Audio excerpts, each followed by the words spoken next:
Andy Stevens, and have a record of 3-5 and a 1-3 record in district play.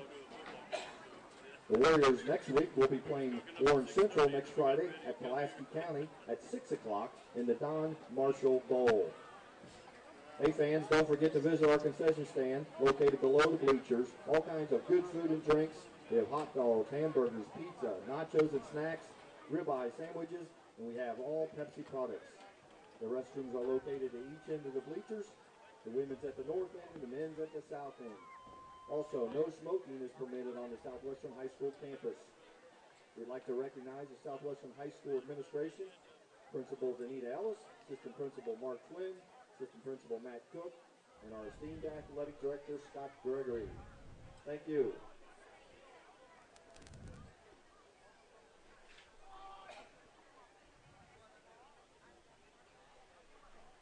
Good evening, everybody, and welcome to our Friday night feature here from Somerset, Kentucky.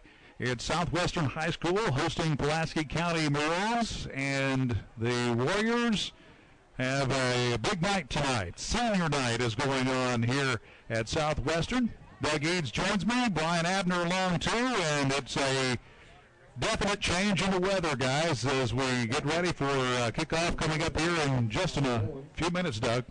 Yeah, this is football weather. It's officially upon us. A nice, chilly October evening here in South Central Kentucky, and I got a feeling it's going to be a little warmer between those sidelines because these are two district rivals. A lot of these guys are friends, Jeff, away from football, but quite honestly, this is two teams that really don't care a whole lot about one another, and you expect that in the same town. Both of them county schools, and it's going to be a great night for football as these two old foes get after it here in a few minutes at the reservation. Foes and important game either way, whether you're looking at crosstown rivals or not. Very important for the Maroons and for the Warriors. Yeah, for Southwestern, of course, the Warriors not going to be in the playoffs this year, a team that won a regional title from a year ago. But this game goes a long way. Johnny Hines, the head coach at Pulaski County, told me earlier in the week, he feels like this is just like Kentucky and Louisville in basketball. If you win this game, it's a successful season. If you lose it, in his mind, it's not. You're talking about a coach whose team is 4-0 in the district, already got a district title under its belt, number one seed for the playoffs in a couple weeks, and this is the lone district game the Maroons have remaining, yet he feels like if they don't win this game tonight, it's not a successful year. So that should tell you how much this game means, not only to the players and the fans, it means a great deal to these coaches too. And Pulaski County still smarting from the 49-25 beatdown Southwestern put on them last year at PC Field, which snapped a 4-game winning streak by the Maroons in this series. They had won from 2007 through 2010, and the series right now, Southwestern leads 11-9, but Pulaski had won 4 in a row until last year. They're still a little upset about that, so they couldn't wait to get over here and get after the Warriors tonight and see what happens. Well, the Warriors coming in with a 3-5 record tonight. They've won 1 at home here at the reservation. They're 1-2. They're 1-3 on the road, and 1-0 in the neutral sites. And of course, the Pulaski County Maroons coming in with a perfect season so far at home, 3-0 and a 2-2 away road record, and the 1 win at a neutral site. So should be a good contest because you can throw out all those records that we just mentioned because it's pretty pointless, as you said, Doug.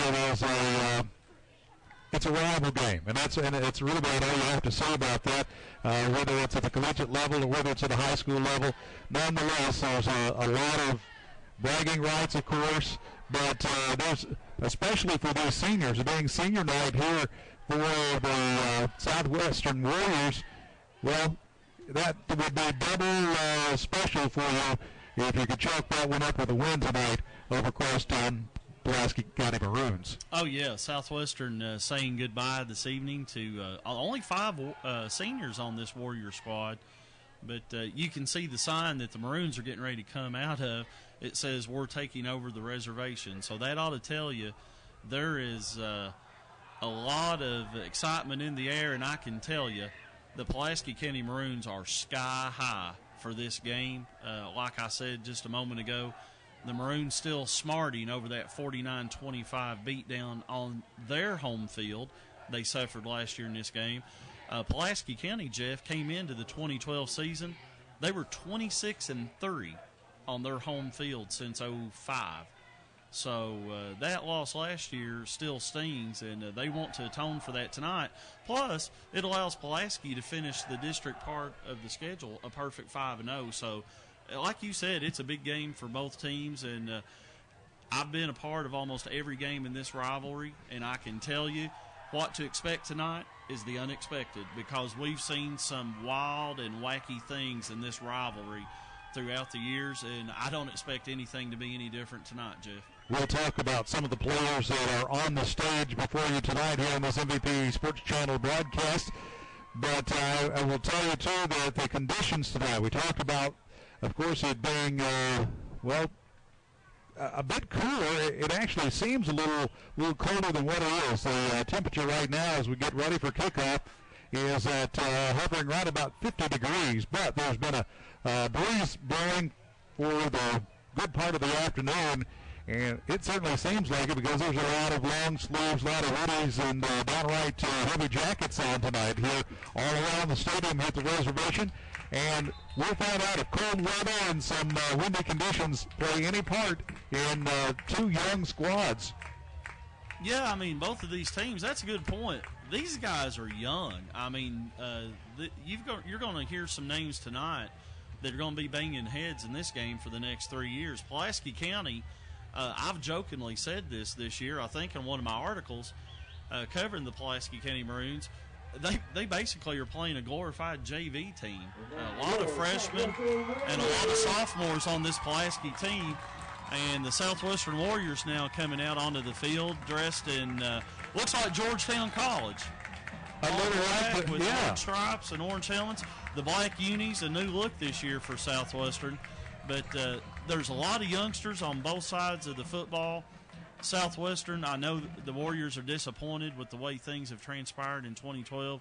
This was a club that really thought it was going to be in the playoffs this season, but things didn't work out that way. And that means that I think that means tonight is Southwestern's Super Bowl, if you will, even though Johnny Hines said it's Pulaski's Super Bowl, because there's a lot of emphasis put on this game, and it's been basically 365 days since they played, and I think you're going to see two teams, Jeff, sky high, ready to get after it here tonight at the reservation at Southwestern High School.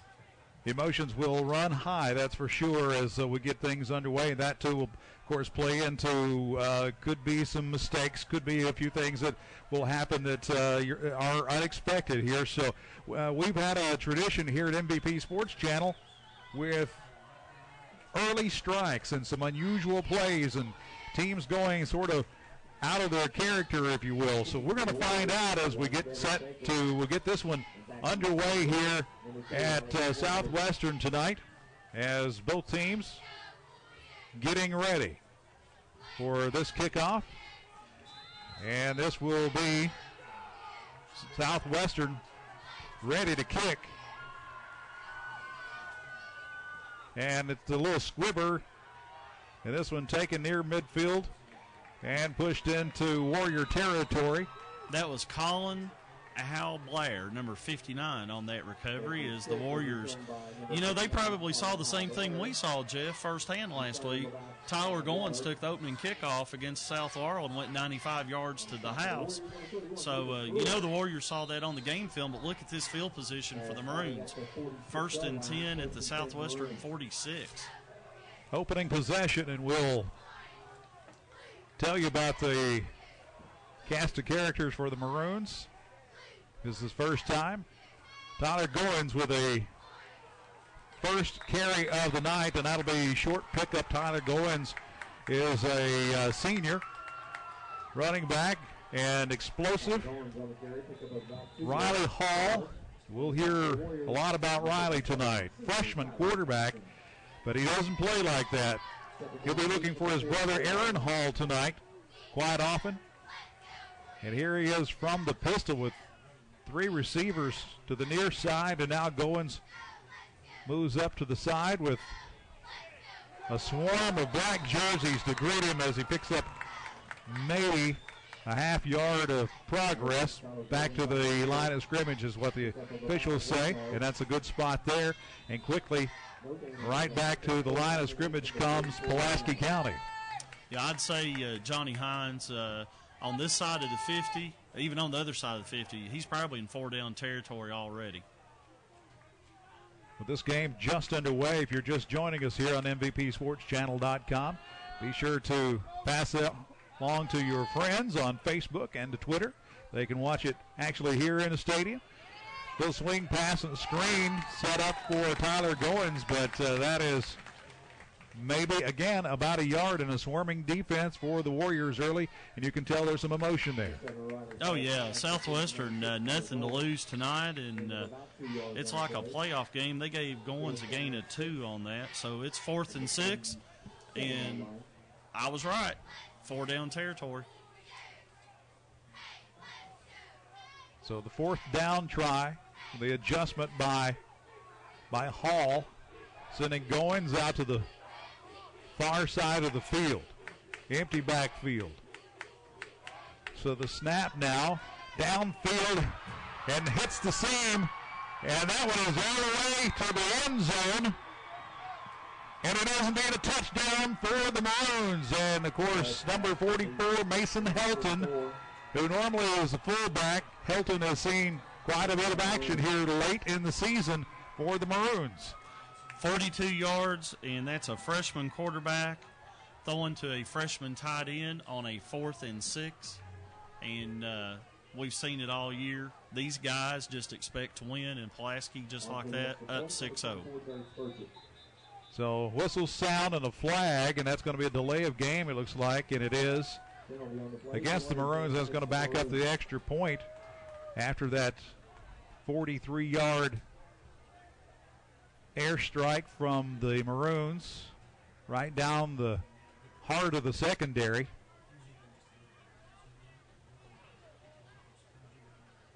Nine minutes and 50 seconds remain here in the first quarter on the opening offensive possession. And that one is good.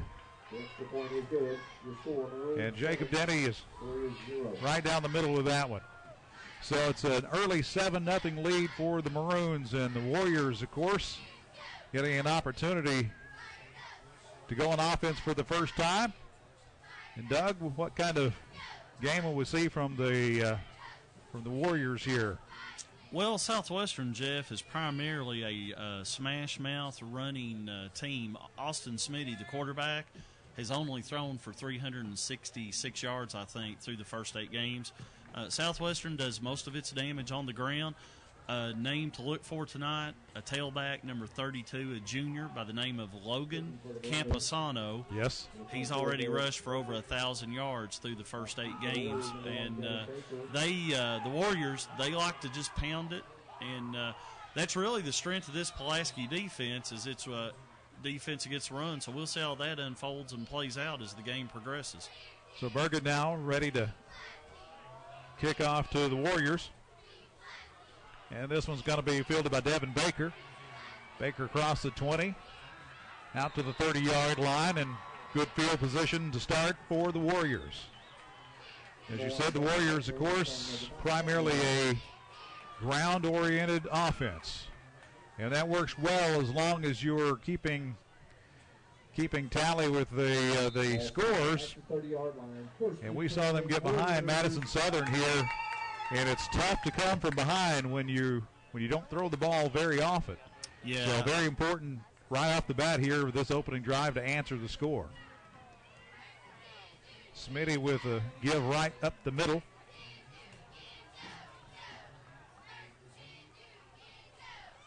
And that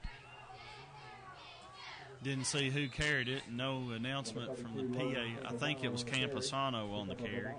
That was a 4-yard carry. Yeah, it was Camposano. Camposano with now 2nd down and 6.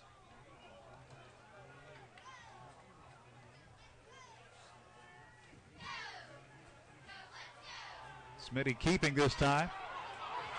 And a great throw, and just a very, very tough pass to adjust to as he intended that one for Devin Baker. Little play action there. Again, going against the tendencies of the... That was a great call, Jeff, because they did play action to Camposano, and if Baker comes up that catch, that's 6 points because he had his man beat. And a great call by Coach Andy Stevens and the Warriors, but they just could not execute it. Now they're facing a 3rd and 6 from the Southwestern 34-yard line. 3rd and 6.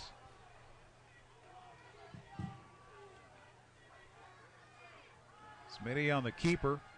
Little option rolling right, but he is swarmed under white jerseys and is going to be sacked for a loss by the Maroons.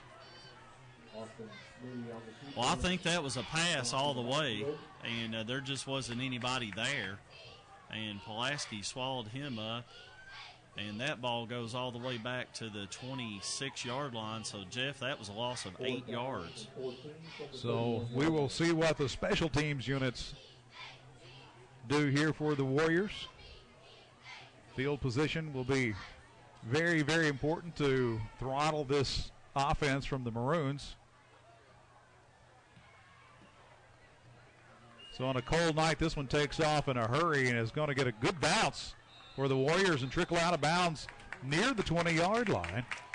Really good bounce for Southwestern. That ball went out of bounds. They marked it at the 24. And you could hear that one. The pumpkin was ripe whenever it took off the foot of the Warriors. And again, a cold night changes things in a lot of little subtle ways. Not only grips for quarterbacks, also for some receivers, but also the kicking side of things on the special teams. Yeah, that's a 50-yard net, so no return. So Pulaski, decent field position, but could have had a lot better. So this time, it'll be Tyler Goins to the far side as he runs left and is going to pick up about 5.5. And that'll bring up 2nd down for the Maroons. Yeah, they gave Tyler a gain of 6. He has 8 yards on 3 carries. I'd say he's just getting going. He had a half to rest last week against South Laurel.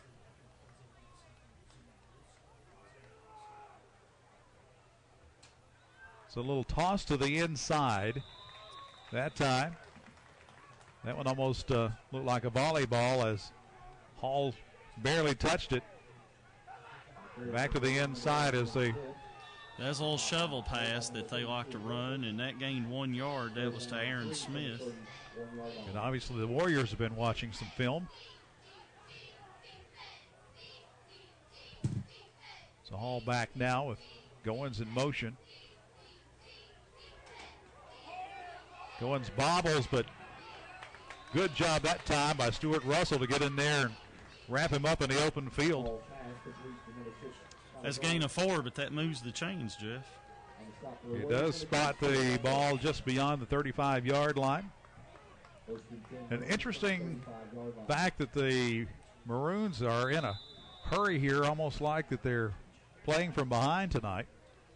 But see, that's typical of Pulaski. They do that all the time, and that's why they're never out of a game, because there's no panic. They're used to the no huddle, using it here on the 2nd drive of the game.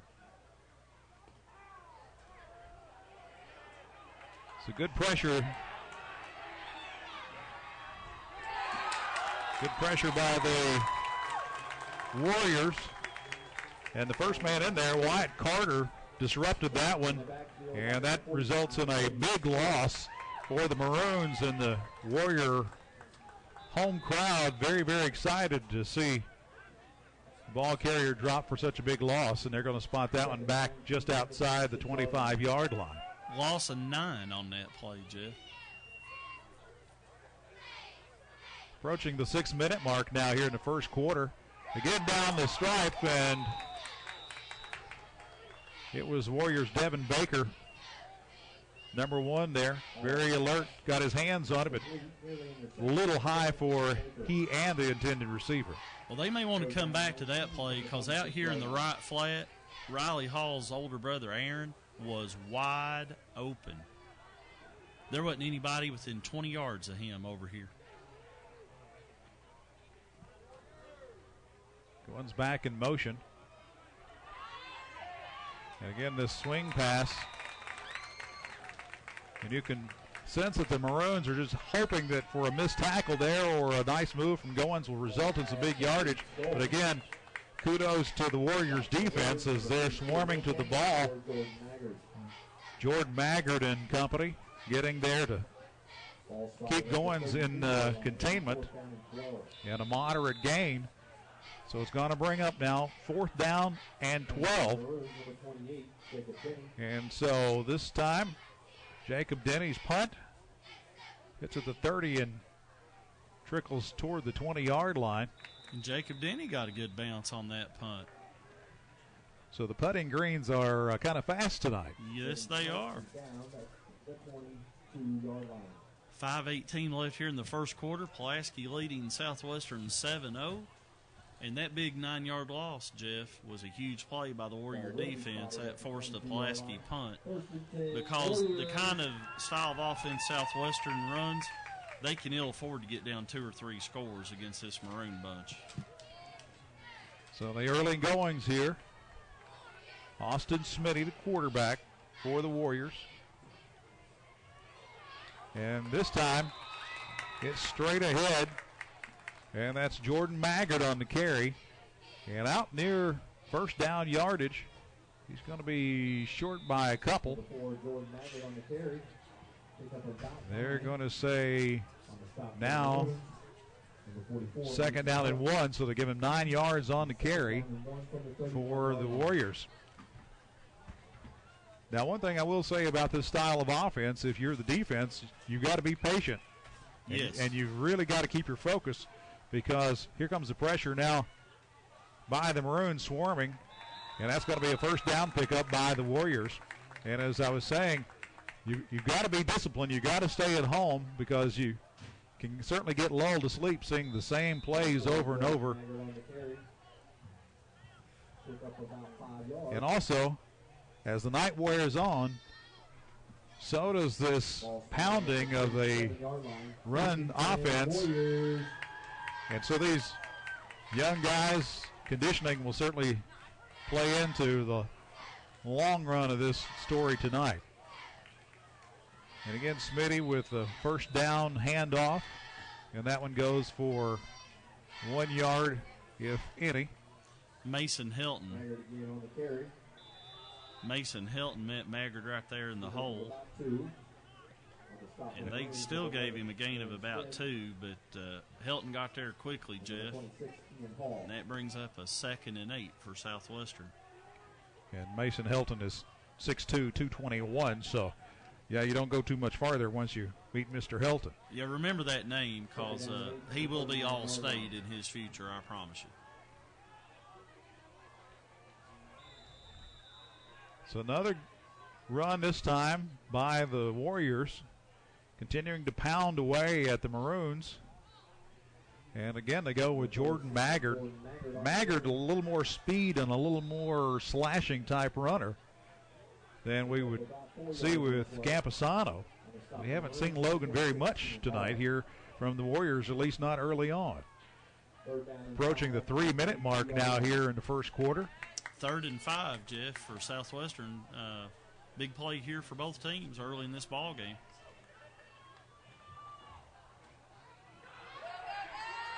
So this time around the left side, and a nice pickup out to the 45-yard line, just beyond. So now,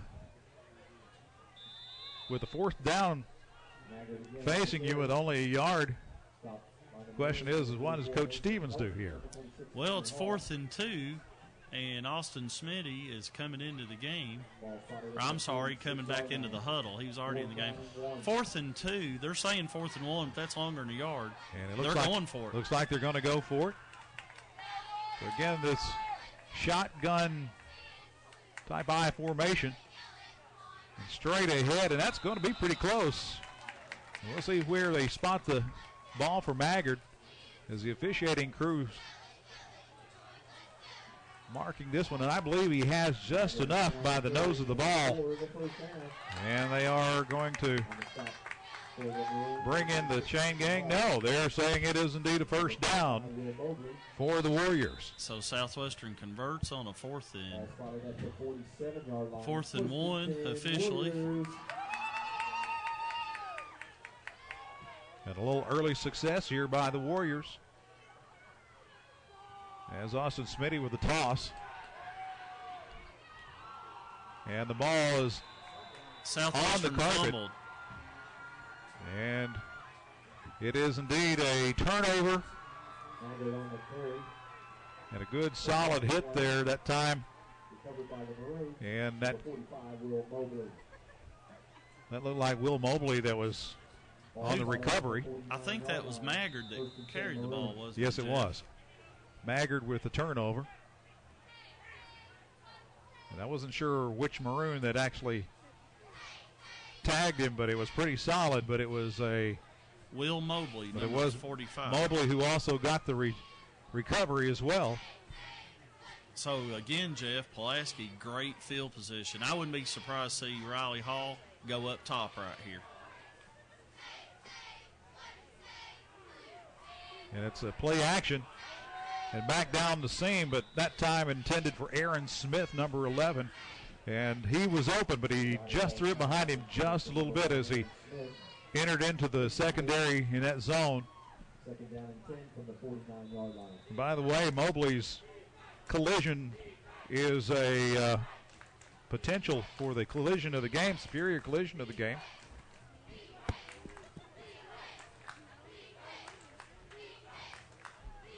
Second down, and it's Goins who gets tripped up just as he crosses the 50-yard line.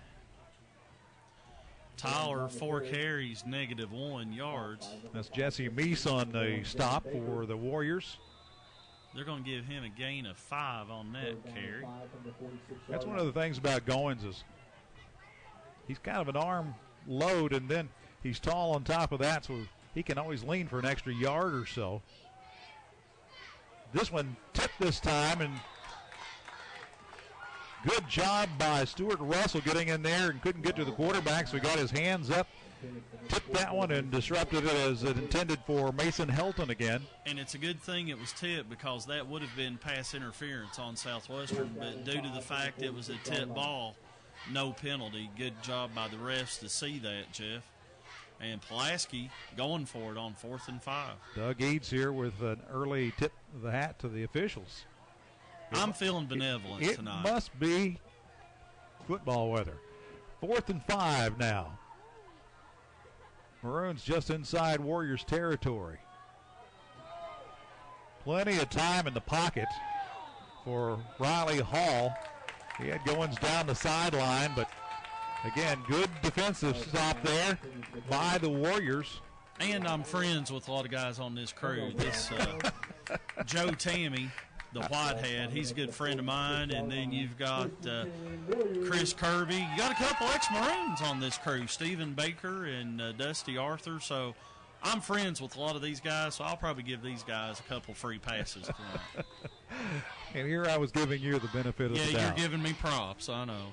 Turnover on downs now, and the Warriors with good starting field position with the final 52 seconds here in the first quarter, and we'll see what they do with that time as knifing in to make the stops, Keenan Hall, and Hall with a stop on Campazano, and that is about a 1-yard loss. All joking aside, this is a good crew, Jeff. These guys had Pulaski County's game early in the season at Russell County, did a great job. It's a good crew, so they deserve some props, I guess. Well, I figure you have to give them something now that you've admitted that you're friends with them. So. Oh, yeah.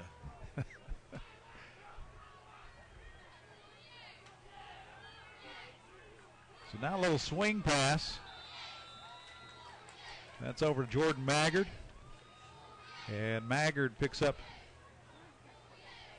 what will appear to be couple of yards as we come to a conclusion here in the first quarter, where the Maroons lead this crosstown rivalry 7-0 over the home Warriors. And we're going to take a break, and we'll be back in just a moment here on MVPSportsChannel.com.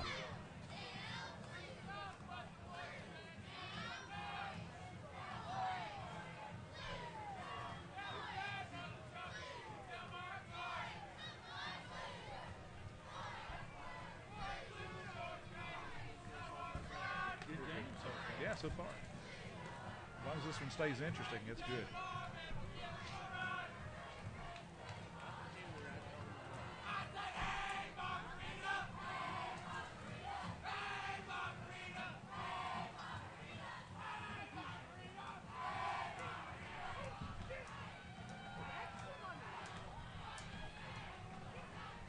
Back to action here as we get set for the second quarter. The Warriors holding their own against the Maroons. Just what the home crowd ordered. And the band and the cheerleaders are decked out in pink, as well as a lot of pink on the field tonight.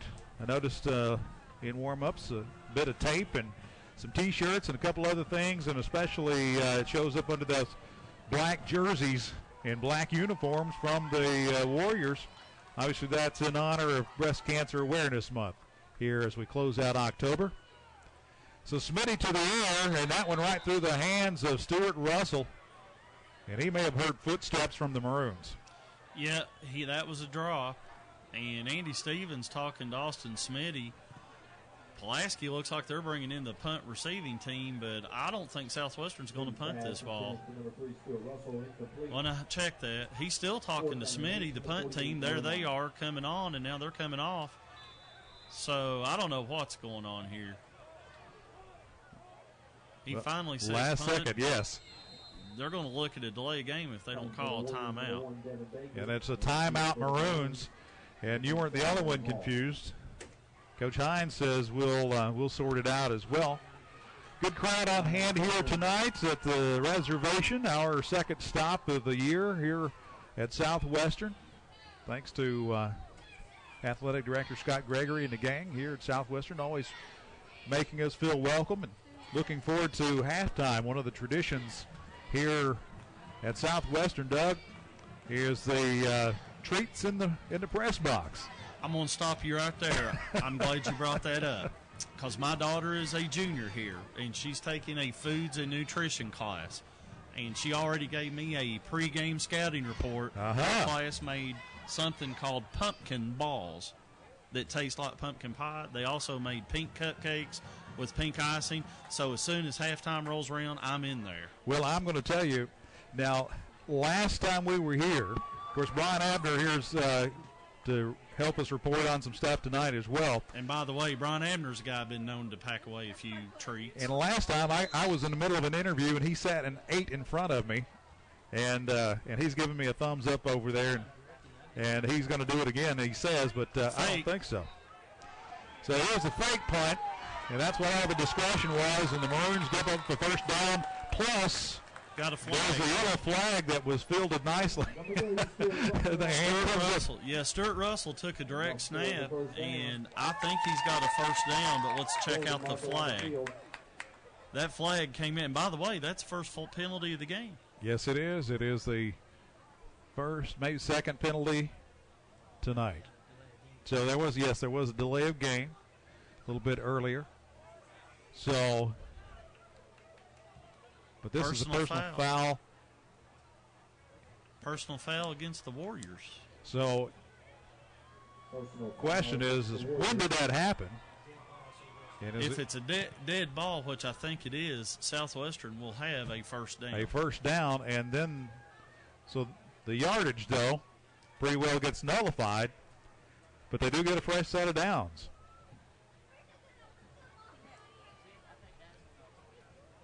That's a foolish penalty. Well, it is indeed, but at the same time, the only thing that it costs is the field position. So we don't want to get chippy here, but here's Camposano who gets back to the line of scrimmage. And he's brought down by the Maroons. You expect this in any rival game. There's been a lot of chirping this week.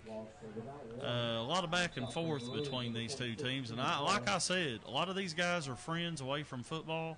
But these are two teams that really don't care a whole lot about one another. They're in the same town. They're in the same district. And there's bragging rights on the line. Well, I know one coach who used to say, hit your mama if she's got the wrong color jersey on. You better believe it. 11:05 and a snap here from Austin Smitty, and he goes deep, intended for Baker, and Baker goes up. And a jump ball, but that one is defended by number 28, Jacob Denny, who is there. Good job by Denny on that. He timed his jump perfectly, and I think I mentioned last week, Jacob, an outstanding third baseman on the Pulaski County baseball team. So a good job, number 28, Jacob Denny. And now it's 3rd and 11 for the Warriors. And remind me a lot like North Laurel. When you get a running team in a 3rd and 10, 3rd and 11, you take them out of their comfort zone. But I will say this, Smitty's shown a propensity. He's thrown a couple good balls tonight. And Devin Baker had actually gotten behind the defense, so that you may see that one again. And here comes Austin Smitty rolling to the near side. And again, that's intended for Russell. Not close on that one. But that one into the dirt, so that's going to bring up 4th down and 11. The punt team comes on again. So I don't know in that particular series if the penalty really hurt you or not if you're Southwestern, because I don't know that the play calling would have been a lot different. Jeff, I was trying to think. Last week, did Pulaski score first against, or did South Laurel score first in that game? Pulaski scored on the first play of the game, a 95-yard kickoff return for the touchdown. And by Goins. So this is, the second time in 6 weeks that they've scored first. The rest of the time they've trailed in games. Good point by Brian Abner joining us here. And this one fielded on the hop. That's Aaron Hall, who gets pushed back and then nailed to the turf. And that is Stuart Russell, along with number 52 by the Warriors, Dan Lewis on special teams. Yeah, there for a couple weeks. I was saying in the paper, Pulaski County get down double figures in the fourth quarter. They had you right where they wanted you. Did the Maroons. They came back at North, came back against Madison Southern, and now they got it 1st and 10 at the Pulaski County 28-yard line. You almost think that Johnny Hines is more of a NASCAR driver. He likes to draft for a while and then pass you in the last lap. But I don't know how much they like playing with the lead. They have the 7-0 lead here. Well, I promise you, Johnny Hines has been called a lot of things, but I don't know that he's ever been referred to as a NASCAR driver. I may have shared that one with him. You go right ahead. You heard it here on MVP Sports Channel.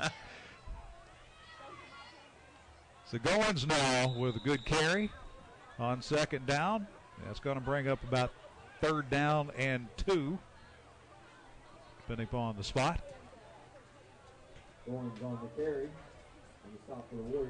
Goins is the kind of guy, you look at his stat line, and he may have 12 carries for 21 yards, 12 for 25, and you think you've done a good job on him, and then he busts one for 80 right up the gut. And that does seem to be the MO on Goins, is he has that potential to break one at any point in time. And there he leans forward, and the officiating crew, and they're giving him the 1st down, it appears, as the referee has the 1st down hand in the air. In Pulaski County, if you fans are noticing, they're in a formation and ready to go before the chain gang gets set. And that's a freshman quarterback, by the way, leading a no-huddle offense.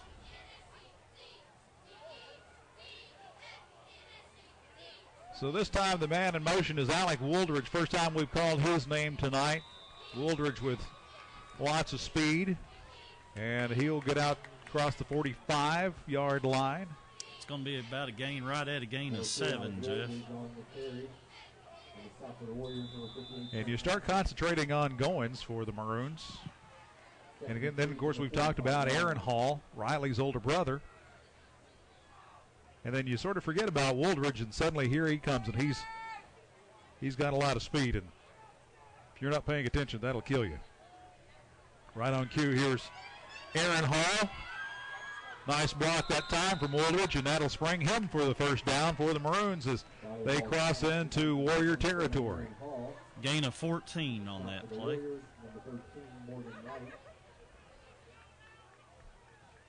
So this one's still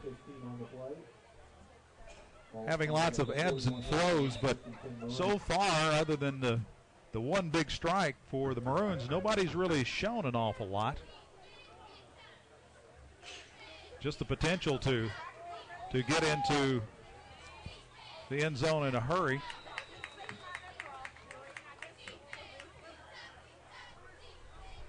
Was Goins on the carry.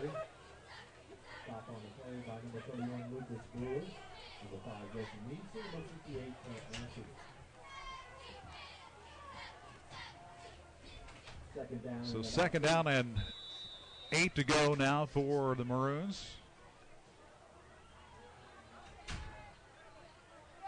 And this defense from the Warriors so far, sort of a bend but don't break.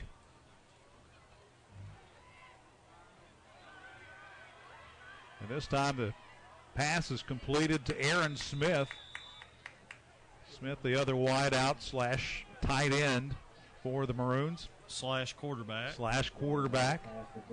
He is the utility man, and he has a nice pickup that time. That'll bring it up to 32-yard line, 33-yard line. So it'll be third and about 2.5 to go here for the Maroons as they spread things out again against the Warrior defense. Warrior D's been playing a lot of man-to-man. This time underneath the zone and upended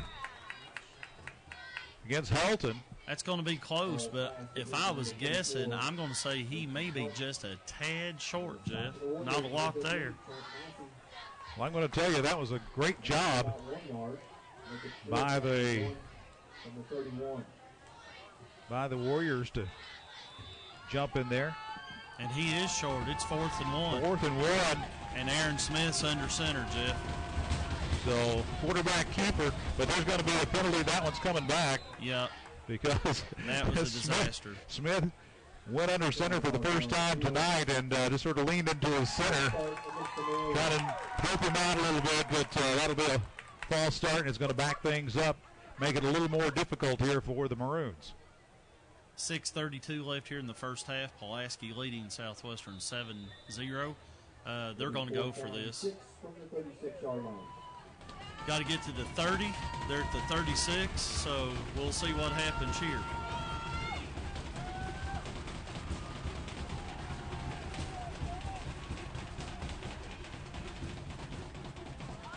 Goins has the ball. He's corralled quickly by Maroons, and there is a flag. I saw the official reach into his pocket, and I wasn't sure if he was going to throw it or not. We got some stuff going on over here at the Pulaski sideline. So that is. We still got stuff going on at the Pulaski sideline. Well, I'll tell you this: it looks like it was actually a fairly friendly conversation and maybe some explaining going on, which is a good sign of sportsmanship over there. It looked like Stuart Russell was trying to explain himself that maybe whatever he did was unintentional or if he had anything to do with it. Let me tell you something. I've been in that situation on the other team's sideline. There is no explaining. You're outnumbered 70-1. You better off keep your mouth shut and try to get out of Dodge because there's just no explaining. when you said you're on the other sideline, that pretty well explains it right there. You just need to get out of there. Now, it'll be interesting to see if this happened during the play or if this is another dead ball situation. And that's apparently what they're discussing, is that what happened and when it happened was just as important. So the officiating... Jeff. Goins lost 5 on the play. And the officiating crew just now breaking the huddle, but they go back for a little PS on that first letter. Well, I don't... So I got to think that This may be against Pulaski, or it could be offsetting.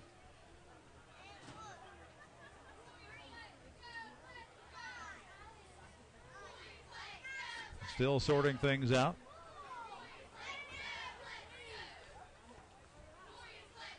While they do that, I'll tell you a couple of final scores from last night action across the Commonwealth. Here we got the call, dead here ball. We go.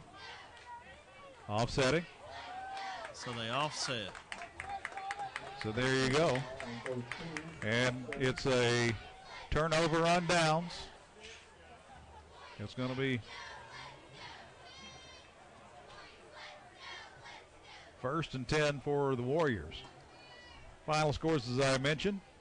Bell County blank McCrary Central 67-0 last night. Ouch. Also Newport Central Catholic 49-10 over Holy Cross Covington.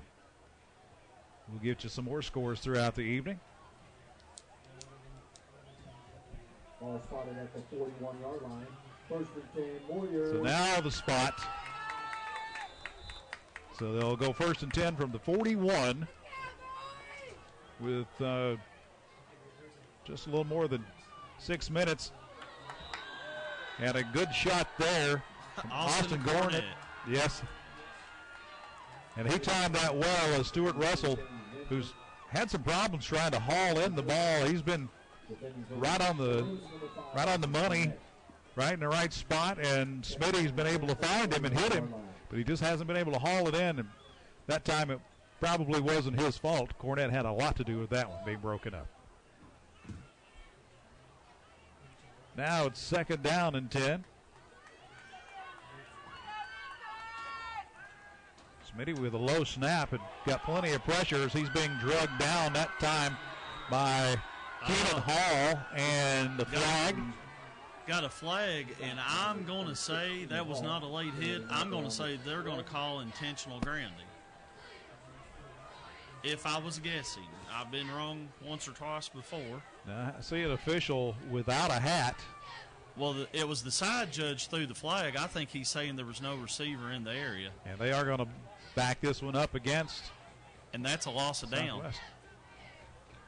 So Southwestern, a double indemnity policy there as the loss of down. It is now going to be third down. All spotted on the 27-yard line. Will be third down and about 40. Third down and Burnside to go. Yeah, it's a long way. And so Smitty scrambling and looking, but he's going to keep this one himself and just pick up what yardage he can.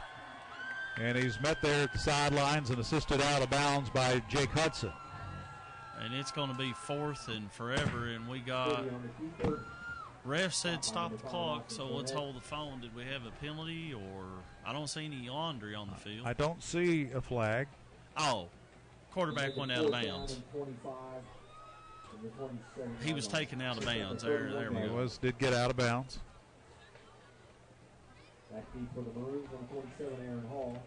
That last play, when Pulaski had the ball down here at about the 30, that's a big defensive stand for Southwestern to keep this a one-score game.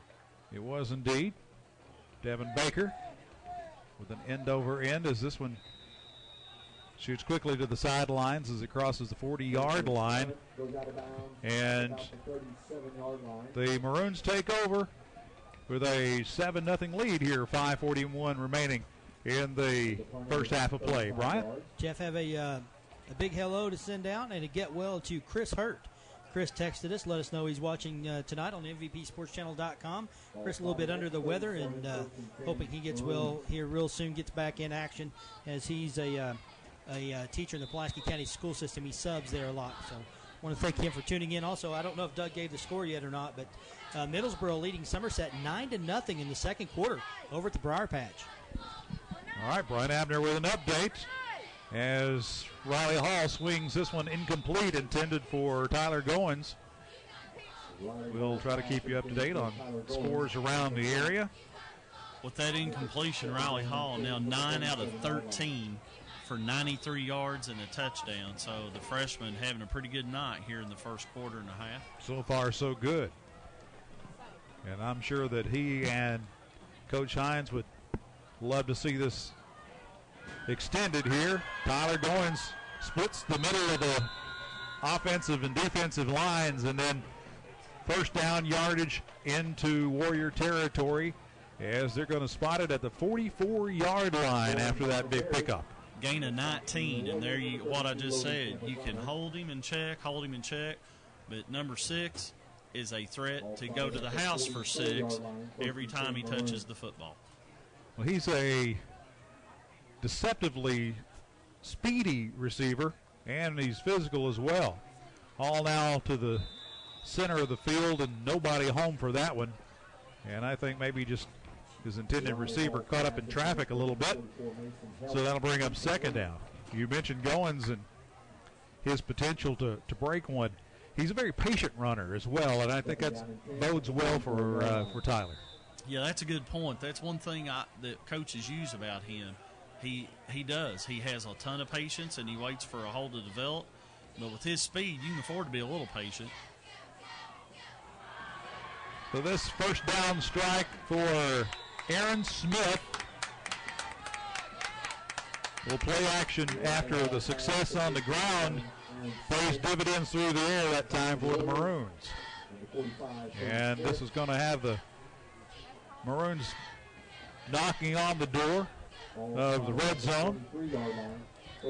Gain of 21. That's 3 catches already in the first half for Aaron Smith for 28 yards. Riley Hall spreading the ball around back to the air, and this time down the sidelines intended for Wooldridge. And Wooldridge there unable to climb the ladder to get to that one. I like that call, though. You're stretching the defense. They can't put 8 or 9 in the box and expect you to just run. And Pulaski County, you never know what the Maroons are going to do, no matter what part of the field they're on. That's one thing they've got going for them. They're run pass every play, regardless of the down or distance. And this looks like it's going to be a timeout for Coach Stevens at Southwestern. And I'll say this, that the Southwestern defense, we've talked a lot about the offense for the Maroons, but it's a 7-0 score here with 5 minutes, as a matter of fact, remaining in this first half. And if you'd looked at the records, you might have thought this one would have been out of hand early on in the first half. But again, a very disciplined Warriors defense thus far, and they played some pretty good man-to-man when they've had to, and they've dropped back in zone, and they mixed up that a little bit for the young quarterback. Well, I'll tell you one thing that I really like what Southwestern's done this evening, Jeff. On defensively, at the point of attack, they've done a really good job at the line of scrimmage. Goins has really only hurt them one time with that 19-yard run on this drive. But other than that, Southwestern's done a really, really nice job at the point of attack, winning, those individual battles at the, in the trenches where games are won and lost. So if you're Coach Stevens, you got to like that. You can't like the couple unsportsmanlike or late hit penalties that you've had. You've really basically got nothing done offensively. But, hey, it's a rival game, and they're still in this thing, only trailing Pulaski 7-0. And we've got 5 minutes exactly remaining here in the first half. 2nd and 10 now for the Maroons. And straight ahead this time. And that was Aaron Smith, who we had another slash to the agenda as he plays tailback that time. He only got a yard on that, so this is a big play for both teams, 3rd and 9. So Riley Hall changing things up a little bit. Chess match continuing. And this one is picked inside the 5-yard line. And it's a convoy and plenty of blocking in front. As a huge play. And 10 minutes this time for the Warriors. Logan Camposano on the interception. Camposano has been quiet on the ground as a tailback. Will get an opportunity this time to play big here in the story tonight with a turnover. The pick that time inside the 5-yard line. And suddenly there's life in the crowd here at the reservation. So plenty of time now for this ground and pound offense to get things going. And a much needed spark. And right to Camposano, who will lean forward for about a 3-yard pickup. If you're the Warriors and you've been patient, that's just what you've been waiting for, Doug. You've been waiting for your moment, your opportunity. They had the penalty that cost them a bit of field position a little bit earlier after the fake punt. And so now here defensively they've got a spark. And Camposano again. And he spins forward for maybe, well, that looks like it's going to be about a half-yard loss depending upon where that spot goes, and they do mark it back to the 40-yard line. Yeah, that was Keenan Hall and Colin Hal Blair and Austin Cornett. 3 Maroons right there on that stop. You got to think Southwestern in 4-down territory. Turnovers now, Jeff, 1 each. And Pulaski County, after scoring on the 4th play of the game, we've been in a defensive struggle the rest of the way here in the first half. Pressure coming and a little misdirection this time by Austin Smitty. Smitty hit in the back and looked like he may have lost the handle there for a second, but he hung on as he goes down to the turf. And another thing here, obviously, with the quick strike potential that the Maroons have, one of the things that I'm sure that the Warriors are happy about, and that's taking some time off of this clock. Backing up the Warriors, even if you fail to convert here, at least you've taken some wind out of the sails of the Maroons and have an opportunity to back them up a little bit. Yeah, big play here for both teams, 4th and 6. Warriors going for it. Pitch to Camposano on the ball, flies free, so another turnover, this time for the Maroons. Look out, Maroons making the most of it. Christian Holman inside the pylon. Touchdown. Touchdown, Pulaski County. So just like that, the good fortune of the Warriors gets turned around, and the turnover by Camposano, and that's rewarded for 6 points for Pulaski County. I'm going to say that's in the vicinity of about a 71-yard return. I'll get the official stats at halftime. But Christian Holman ran a long, long way. And you talk about a big-time turn of events. Wow. I believe you're right. 71 yards is about where I had it spotted. We've got 2 minutes exactly remaining in this contest with a point after high snap. But they're able to get this one down as Kyle Nall has good hands to pull that one down and tacks on the extra point. 14-0. The Maroons lead in an exciting contest here as this one finally got some additional points put on the board, but not the way that we were thinking as the Warriors began marching downfield. Well, that's a tough break for Camposano because he made a great play down here on the interception and got a return of about, I'm going to say he returned that ball 55, 60 yards. And then on 4th and 6, I didn't see who came up at the point of attack and hit him, but he got absolutely lit up. He was short of the first down yardage, so it was going to be a turnover on downs, but to get crunched like that, and then that ball popped right up out of the. Man, you talk about a double whammy. It's bad enough to get fumble and give up a touchdown, but to get a pop like that, wow. Well, it'll be important now. You got 2 minutes exactly, Jeff, left here in the first half. 14-0 now. Pulaski on top.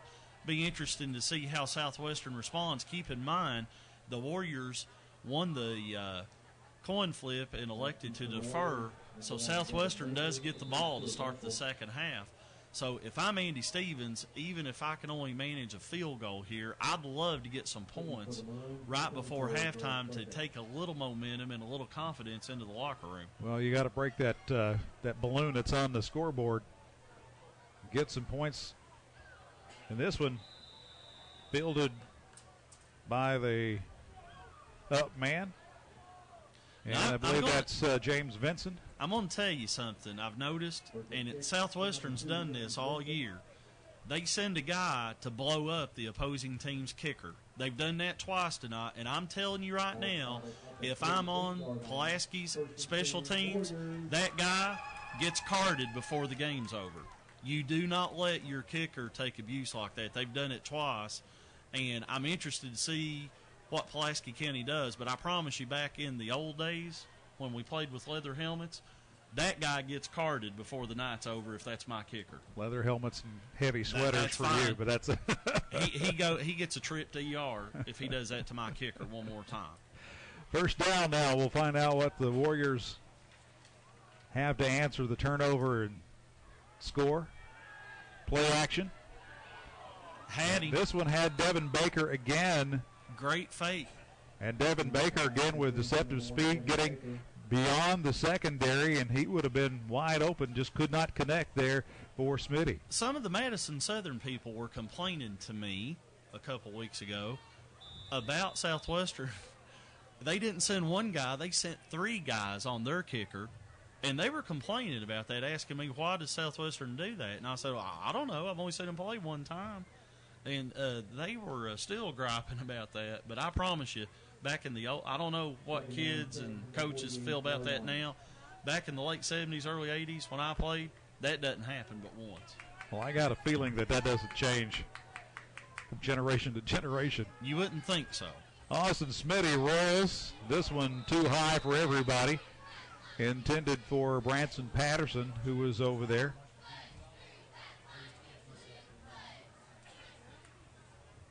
But I do agree with you. You would think generation to generation things, it's like those old unwritten rules in baseball.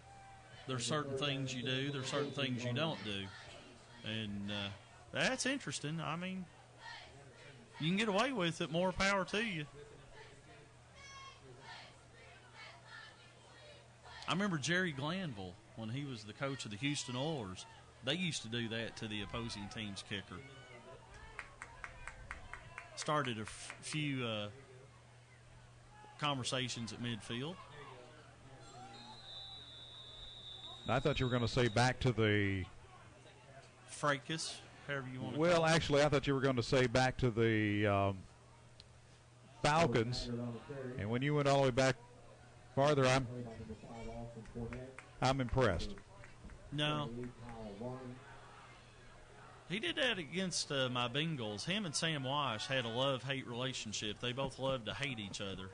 I was actually at the game the week before the playoffs. The Bengals were up 59-3 and called a timeout so that Jim Breach could kick a field goal at the last play of the game. And then they played Houston the very next week, and the media made a big deal out of it. Oh, Houston's going to be out for revenge. Bengals won the next week 35-10. But Jerry Glanville and Sam Wash, they didn't see eye to eye on a lot of stuff. Great rivalry. I was going to say, I do miss those two personalities in the NFL. Yeah, that was back in the old days, and some of these younger kids are going to say, what's he talking about? Who? Back in the old days of the old AFC Central division. Yeah, that's right. The Houston Oilers, Bengals, Pittsburgh, and Cleveland. And all of them hated each other. Yeah, they did. And they did a good job of hating each other. They really did. It was a lot of fun as a fan. Yeah, man. Oh, I hated the Houston Oilers, and then wound up being a fan of the Tennessee Titans. I was so glad that they got away from that powder blue uniforms. But I did love to see Earl Campbell crushing. Love you, blue. 4th down punt. Aaron Hall letting this one bounce. And ill-advised Jake Hudson not getting to the turf in a hurry. I don't know what he's thinking there. Maybe he's not thinking, because you get away from that ball. Wow. Jeff, I think Jake Hudson must have thought he was on the punt team instead of the punt return team, because the way he did, he picked that ball up and stood there. He did. And Southwestern could have teed off on him. Well, they were. He was very fortunate that he didn't get nailed and potentially cough that one up. They've gone to halftime over at Somerset High School at the Briar Patch. It's 9-7 Middlesboro over Somerset at the half. Brian Abner with the updates and keeping you posted on scores around the area tonight. Tyler Goins wading his way through the defensive line and has first down yardage.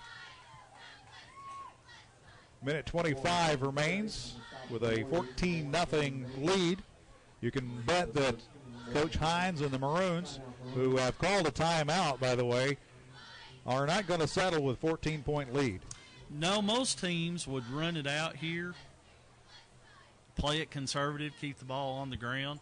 I remember one night, and I think I've mentioned this before, Jeff, Pulaski, I think, was playing South Laurel, but don't hold me to that because the years get away from you as you get as old as I am. Anyway, Pulaski was at about their own 1 foot line, were the Maroons. So it was first and 99 and a half, and it was late in the first half. And I'm thinking, well, they're going to come out and just take a knee and stuff. They come out 5 wide, and the quarterback 8 yards deep in the end zone in the shotgun, throwing the ball all over the place. I told Johnny Hines that night after the game, I said, you're crazy. I mean, Johnny Hines makes Hal Mummy look conservative, okay? Well, I've said more than one time he has some riverboat gambler blood. Oh, that's for sure. Yeah, you think? First and 10 for the Maroons. Riley Hall goes to work. And this time he connects with Jesse Whitaker. And Whitaker, the first time we've called his name tonight.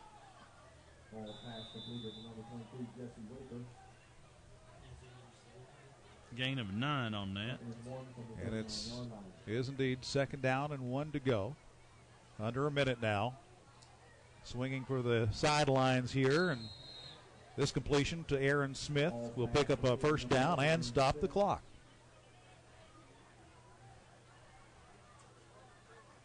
Smith goes out of bounds at the 47-yard line, first and 10 Maroons.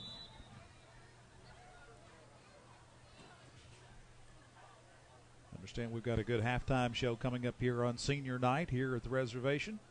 Looking forward to bringing that to you. As the band getting ready across the way here for the Warriors. Right now it's Riley Hall rolling, and a little option toss to Tyler Goins, who steps out of bounds. And that's going to be spotted maybe just short of midfield. And that's going to bring up second down now. 45 seconds left here in the first half, and Pulaski County, in case you're wondering, the Maroons have what else is new? A freshman kicker named Derek Burgett, who's got a pretty strong leg. So I know Johnny Hines is probably thinking 6 right here, but it's not out of the realm of possibilities. They pick up 2 or 3 more first downs, they'll be within Burgett's range.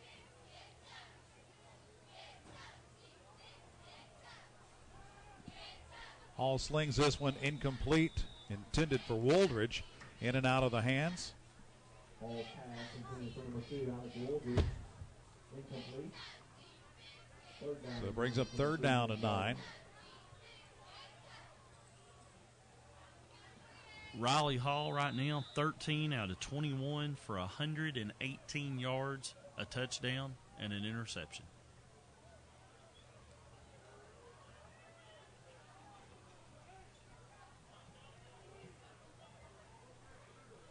So this could be a big play here for the Southwestern defense.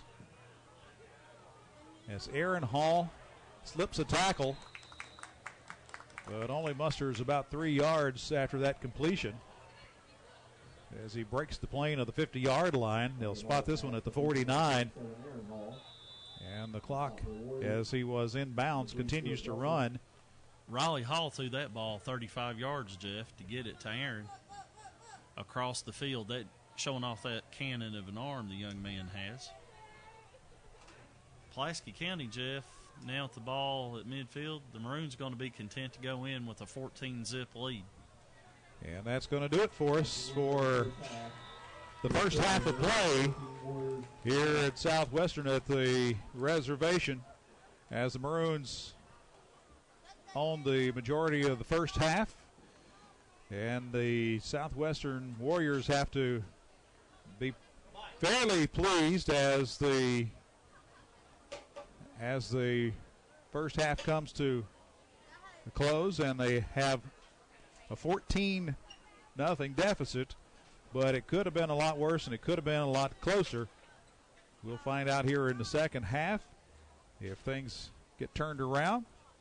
And we've got a good halftime show coming up for you. We'll leave you with some of the sights and the sounds of halftime here in Somerset, Kentucky at Southwestern High School. We'll be back to talk to Doug Eads about some stats, and Brian Abner will have some scores. That coming up in a few minutes.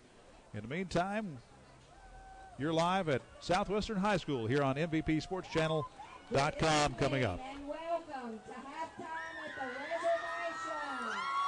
Tonight, it is my pleasure to introduce the Southwestern High School Marching Warrior Band as they perform for you their halftime entertainment of their 2012 competition show, Phobias. What are you afraid of? Please give the Warrior Band a big Southwestern welcome. The band is under the field direction of Miss Brandy Muncie.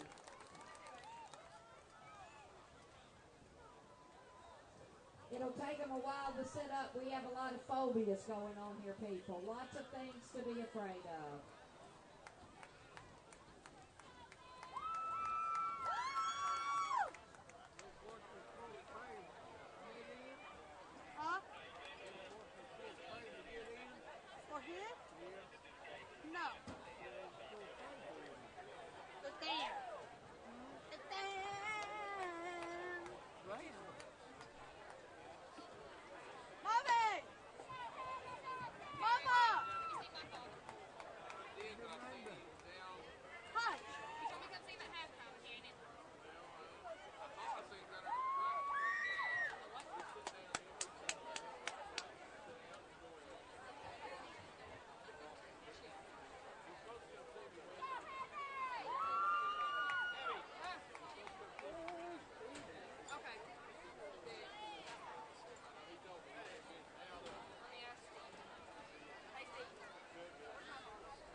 Tonight as the band performs, they will be wearing their pink ribbons, courtesy of Alton Blakely Ford, in celebration of October, Cancer Awareness Month.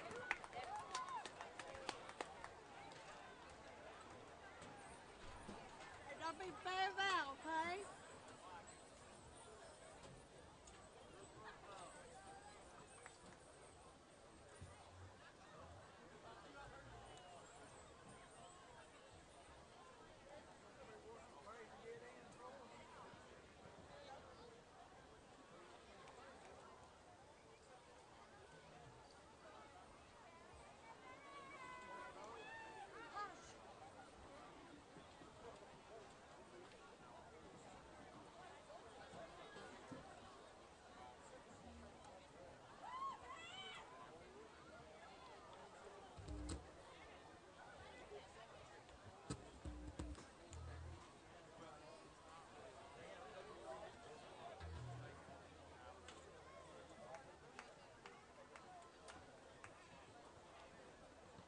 Southwestern High School, you may take the field in exhibition. Bring me the fire!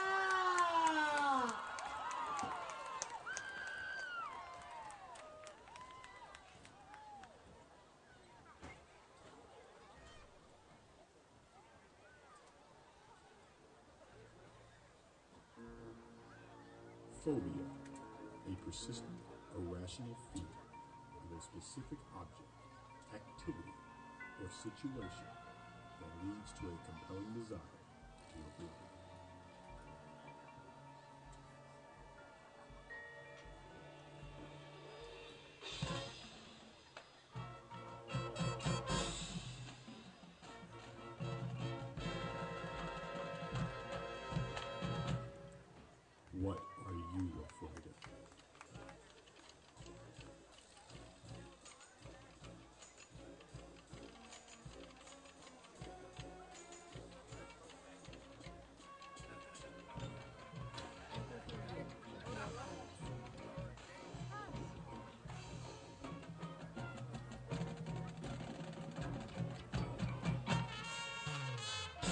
Aerophobia, the fear of flying.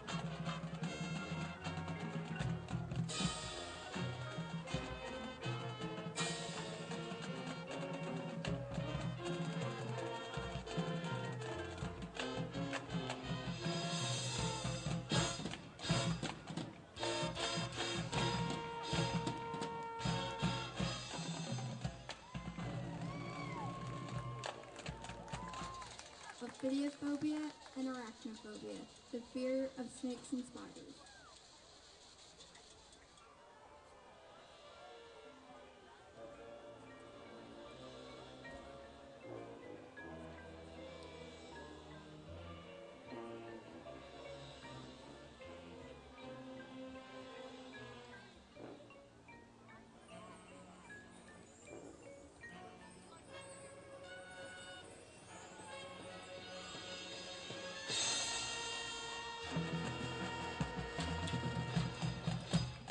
Phobia, the fear of death.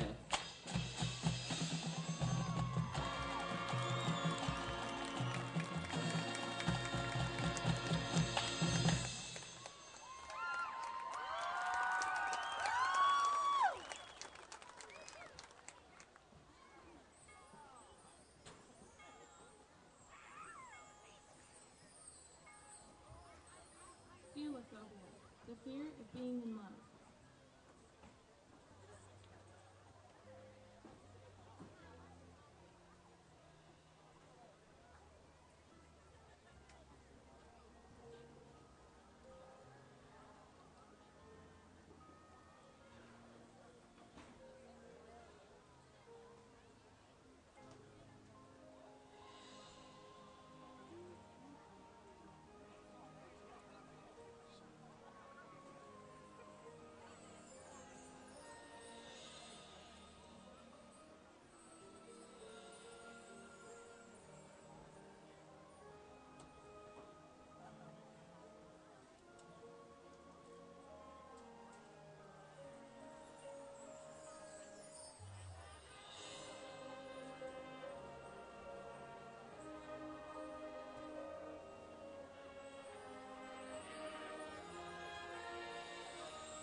Aculophobia and monophobia, the fears of darkness and solitude.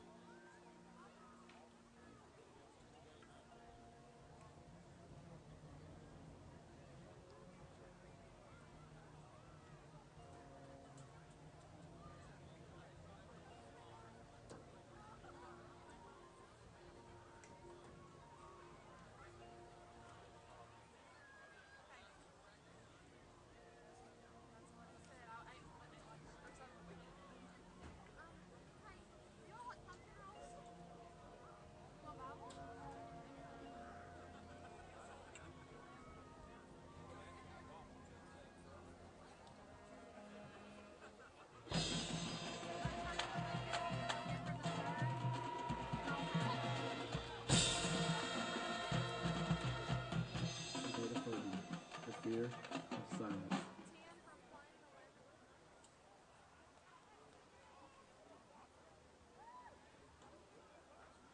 Acoustophobia.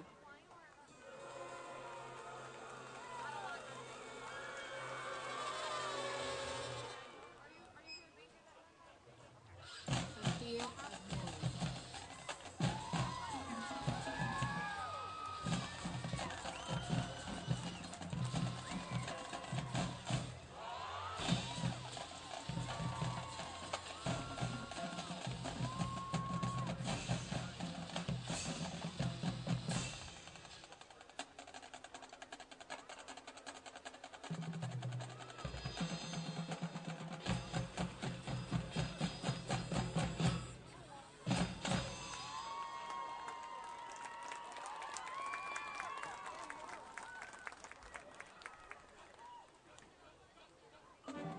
Agoraphobia, the fear of open spaces.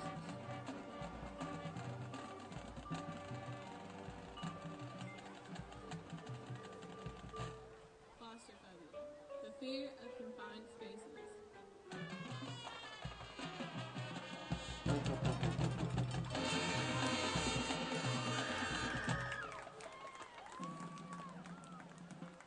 Kinetophobia, the fear of motion.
Let's give a big hand to the Southwestern High School Marching Band.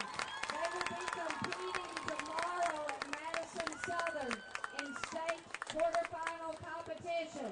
Good luck, band. Thank you for bringing the fire.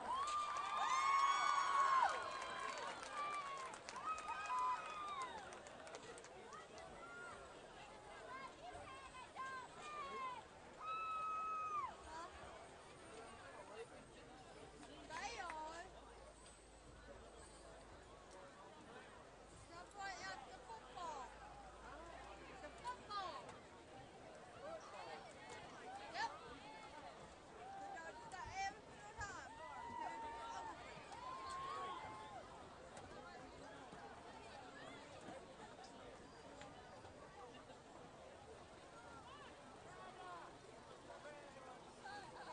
Game over. Game over.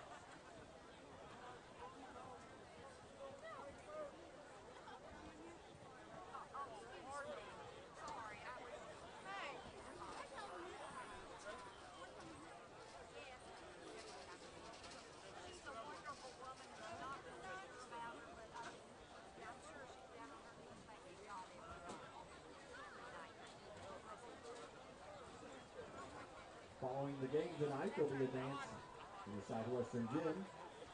Everything glows. If you haven't bought a ticket, they're $5 at the door. Everything glows. Southwestern Gym dance tonight. Thank you.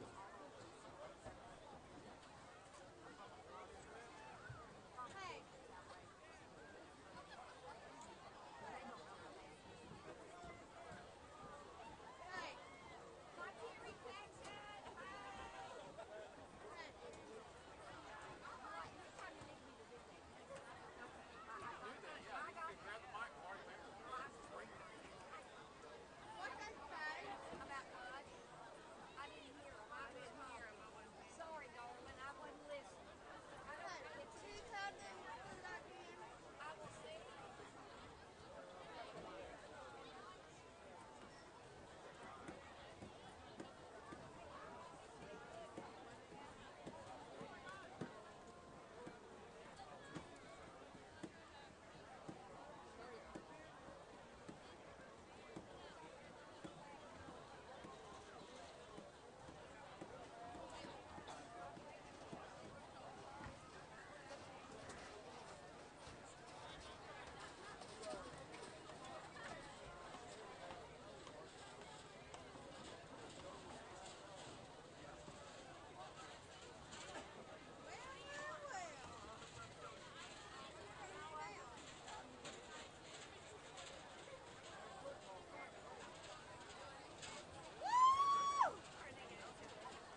Back from halftime here at Southwestern High School. Jeff Wicks along with Doug Eads, Brian Abner, and the MVP Sports Channel crew.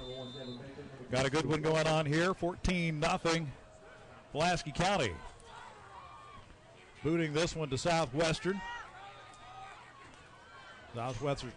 Southwestern trying to get things started. And back to action with a opening possession here in the second half. And Doug, I got to say right off the bat here, halftime was fantastic, especially Death by Chocolate. Thank you for that one. Yeah, I've got to give a shout out to my daughter Abby Eads and a lot of her friends. Her foods class made that. And yes. Man, those pumpkin balls weren't bad either. So thank you, ladies, taking care of us. Folks here at Southwestern always famous for their halftime goodies here in the press box, and the Maroons coming with pressure to sack Smitty. Austin Smitty is dropped for a loss, and that's going to bring up a very, very long second down here. Second and 18. Doug, there's some other stuff over there, too. I don't know what all is the name of all the goods. I don't know, but Brian Abner's plate's running over. Well, I don't know what those little sandwiches were, but I'm going to have to send somebody for some more of those before the night's over. And the Maroons sending some more pressure is what they're sending. Jordan Maggard, not much. I don't even know if he got back to the line of scrimmage. He didn't. He lost about a foot. Well, Christian Coots was there to make sure he didn't go very far. So that's going to bring up a very, very long third down now. And again, Jeff, you've got Southwestern, the Warriors, in a place they don't want to be, 3rd and 18. Although I will say this, I've been impressed with Smitty's arm tonight.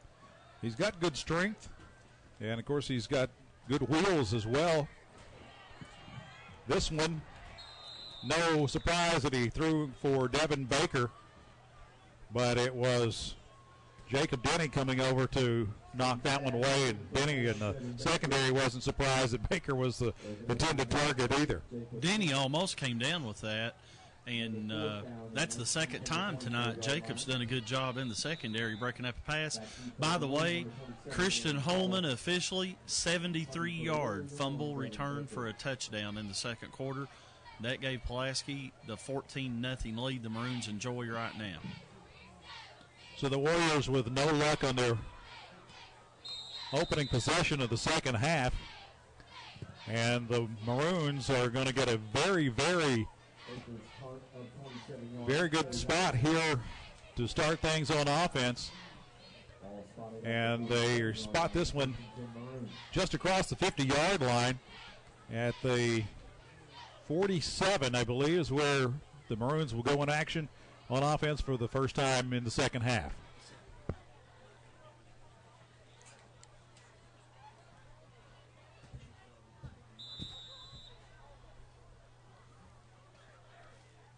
So Riley Hall now. First snap from scrimmage. And he's going to give this one to Tyler Goins, who gets a big hole and gets about 13 before he gets knocked down. And that's going to result in a first down for the Maroons. And right away, they've got some things going in a big way here for Pulaski County. Gain of 14 on that. So first and 10 and a penalty. Southwestern jumped into the neutral zone. I don't know if anybody from Pulaski moved or not. I don't think so. Lucas Brewer a little early to get started for the Warriors, and that's going to give 5 additional easy yards. First and 5 now for the Maroons. Jeff, if I was guessing, I would say Riley Hall went on a hard count there, switching things up here in the second half. Riley Hall, he's heady beyond his years. He really plays that position at quarterback like a wily veteran back there. Well, I've been hesitant to call him Wiley Riley, but so Woolridge now with the first carry of the second half for him. I don't think he's going to give us much choice. And it's going to be a second down after no gain on that one.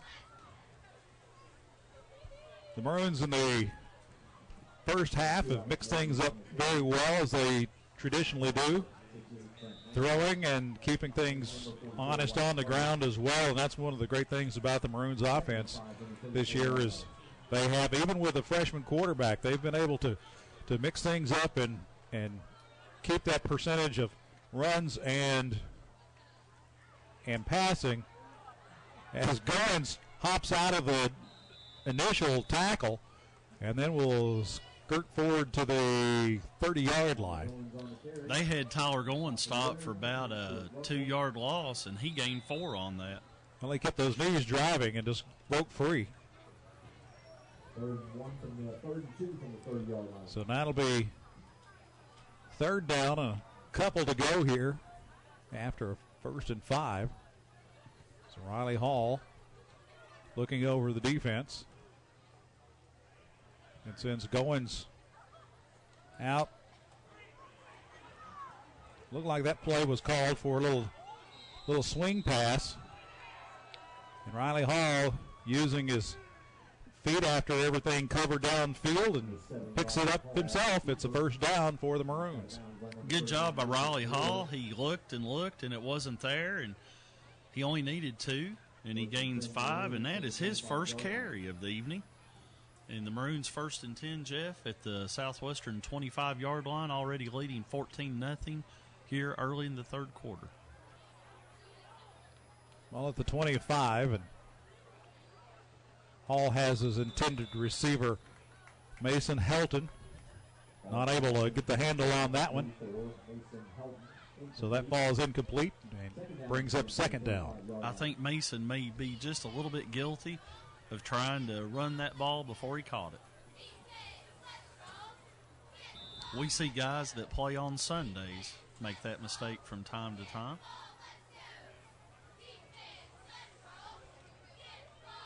Defensively, the Warriors hoping to come up with a stop here, as the Maroons have had no problem thus far. Good penetration that time, and reaching out at the last moment, Wyatt Carter slows Goins and pulls him down to the turf. Yeah, we got a flag. We got a flag at about the 23-yard line. We got a Southwestern coach yelling at the officials. So it is going to be a hold, and that's, like I said, I saw the hand come out there and pull Goins down, but there were a couple other arms that were being pulled down as well along the way. So I didn't know if the officiating crew saw what I saw, but they did indeed, and that'll back up the Maroons. And this will be second and about 18 to go.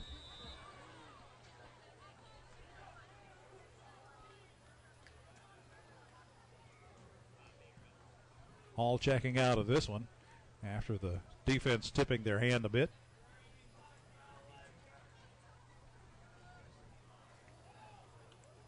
That's Aaron Hall, who settles into the void in that zone coverage there. And he hauls this one in and rumbles forward for a pretty good pickup. Boy, Riley Hall had some mustard on that bad boy. Aaron's probably seen that one come at him a few times as the two brothers connect. Aaron, of course, being the older of the two. So now a third, and this is manageable at 4 yards. Back to Helton. Get some blocking and just enough for the first down as he stumbles inside the 10-yard line. And it looks like Logan Camposano took the brunt of that hit. Jeff, I think we've just seen another nominee for that superior collision of the game right there, as Helton lowered his shoulder pads to get the extra yardage at the end of that play. He did indeed. Delivered on time. By the way, a superior collision, our sponsor of the superior collision of the game. Tyler Goins barely even touched. 9 yards. As he scampers 9 yards into end zone.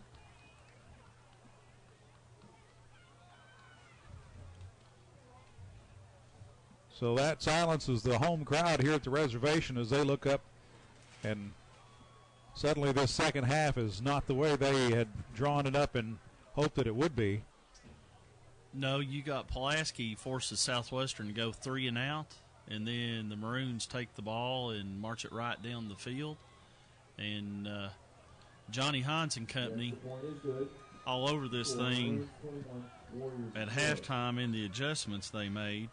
Derek Burgett puts an extra point on there to make it a 21-0. Now, I will say something here. I've been handed a note that the Pulaski County coaching staff is well aware of the kicker getting attacked twice. So we might want to be on the lookout for some. I was told that will not happen henceforth. So let's watch this kickoff very, very carefully. 7:23 remains here in the third quarter now on this cool Friday night here in Somerset, Kentucky. Crosstown rivals, if you're just joining us tonight here on MVPSportsChannel.com. Southwestern, the Warriors dressed in the black uniforms tonight. Senior night at that. And hosting the Pulaski County Maroons from just down the street. So here comes the kickoff.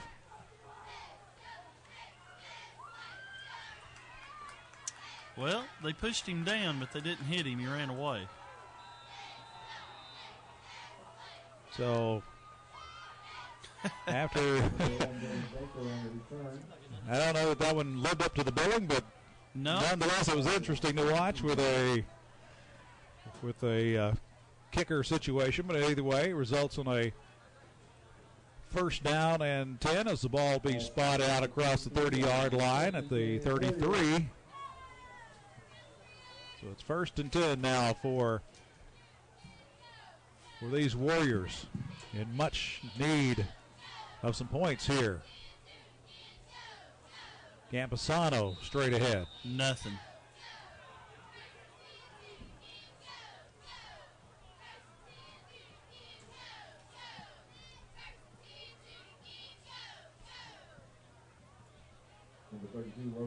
And Jesse, or rather Austin Cornett, comes up a little injured. They actually gave Camposano a yard on that. I didn't think he got anything, but tough yard.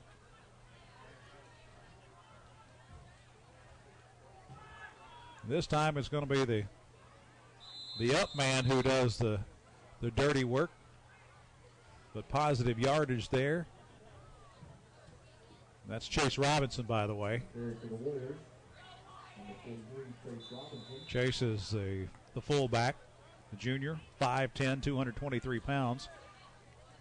I'm not sure why they don't use that hammer to knock on the door a few more times early on in the game.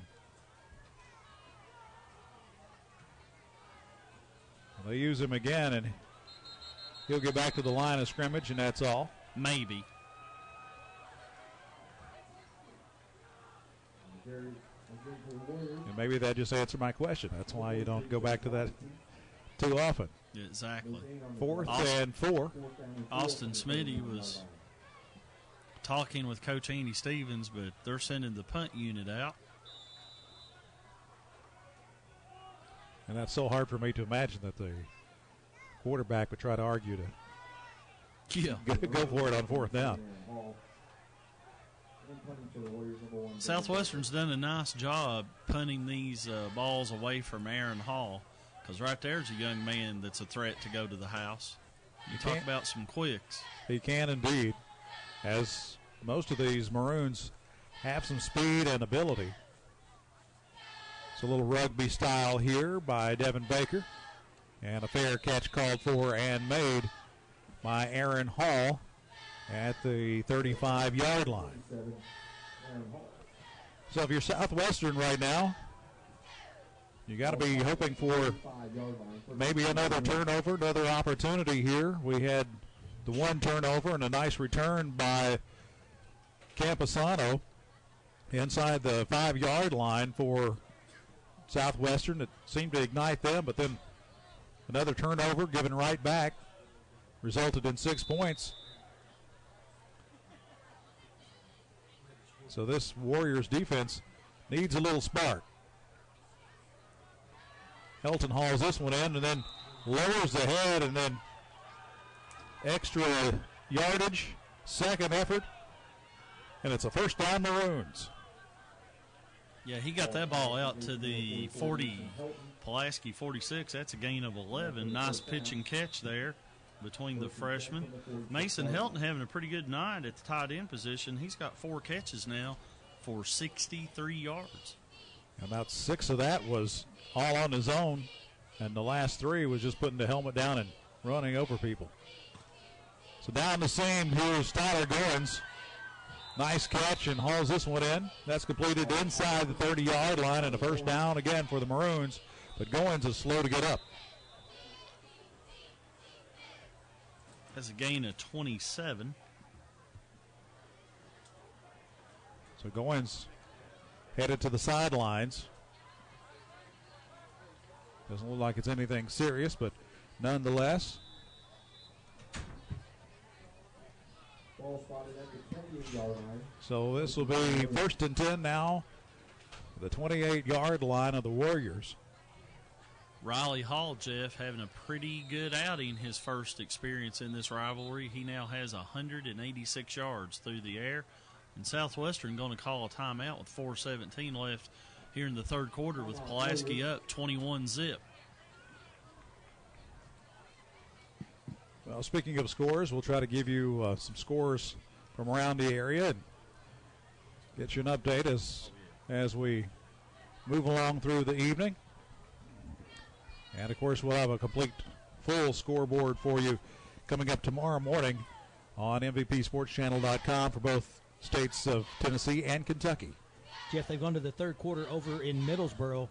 The opening kickoff of the third quarter, Will Lang returns it for a touchdown for Somerset. Somerset now leads Middlesboro 14-9. So that score update, courtesy of Brian Abner. And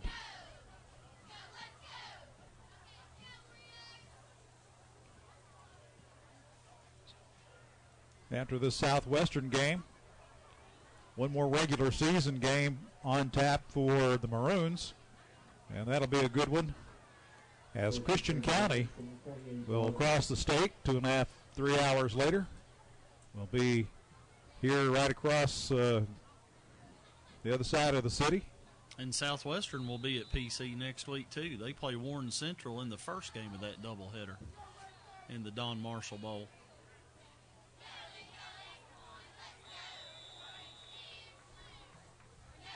Aaron Smith on that carry, and he did not get a lot, Jeff. He did not, and a Southwestern player was a little slow to get up. And I believe that was Trent Massey hit on the stop. So here's Woodridge now, who gets a carry, and they're going to spot this one at the just short of the 20-yard line.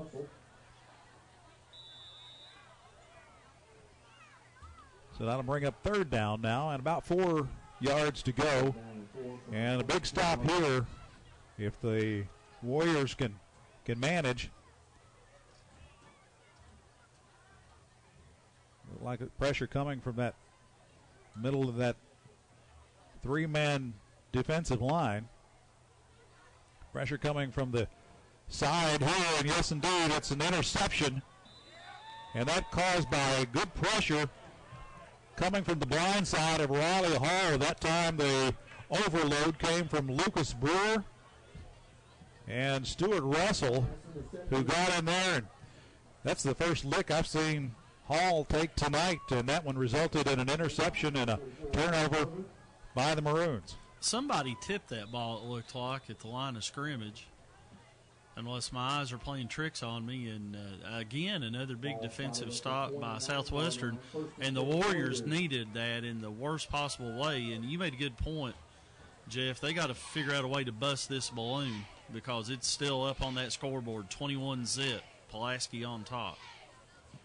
So it's a keeper this time, and Austin Smitty. And we haven't seen him call his own number too many times tonight. Maybe just a broken play or a rollout with a little option, but that's the first time between the tackles for Austin Smitty on anything substantial. And we talked about Riley Hall being a young man. Austin Smitty's only a sophomore at 6'1" and 180. So he's got a couple more seasons ahead of him here on the reservation. And as that arm strength continues to show itself through the night, we may see the Warriors go to the air more over the next couple of seasons. Smitty on the keeper.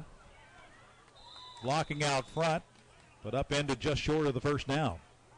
Yeah, he gained about 5 on that carry. Got a couple scores to pass along, Jeff. Russell County leading Knox Central. That's a huge district game. Lakers on top of the Panthers 28-7. And down in Middlesboro, the Yellow Jackets have reclaimed the lead over the Briar Jumpers. Middlesboro now leading Somerset 16-14.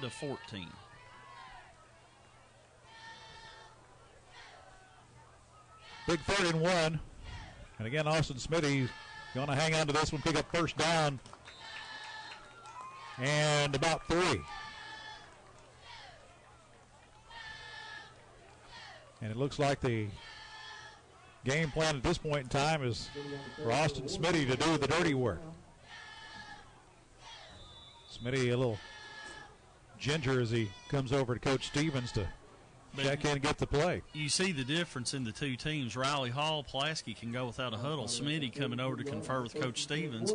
That takes up about 10 to 15 seconds. And you look at this clock, it's a minute 20 and rolling here in the third quarter. Pulaski content to let them eat up that time. The Maroons already on top 21-0. So this time it's Camposano. And it is just a shoulder tackle that time. The Maroons, Colin Halblair just gets a hand out there. Basically pushes Camposano and gets him off balance as he goes to the turf. And it's a 6-yard pickup, so brings up 2nd down and 4. Camposano, a guy that over 1,000 yards, as we talked about in the pregame. 9 carries tonight for 23 yards. This Pulaski defense really playing well tonight against the run. And they started the night with Jordan Maggard being as I described him, as more of a slasher type runner, a little smaller frame and a little more speed. And so Camposano didn't really get into the flow of things until really into about the second quarter as we come to the final seconds here of the third quarter. They're going to have to hurry to get this off. And they just beat the buzzer. And it's Austin Smitty off to the races inside the 30-yard line. And I think the horn kind of threw the Maroons for a second. Not sure if he got that one off or not, but Smitty, good job of sticking that one in there, pulling it down, and then running with it for the first down himself. So 21-0 here at the end of the third quarter.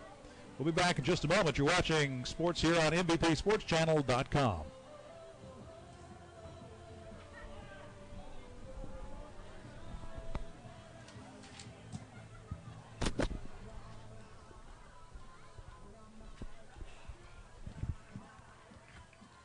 Southwestern cannot win this game by running the ball. They're going to have to put it up. And Smitty, just to kind of show you what a predicament they're in, he is 1 out of 9 for 17 yards.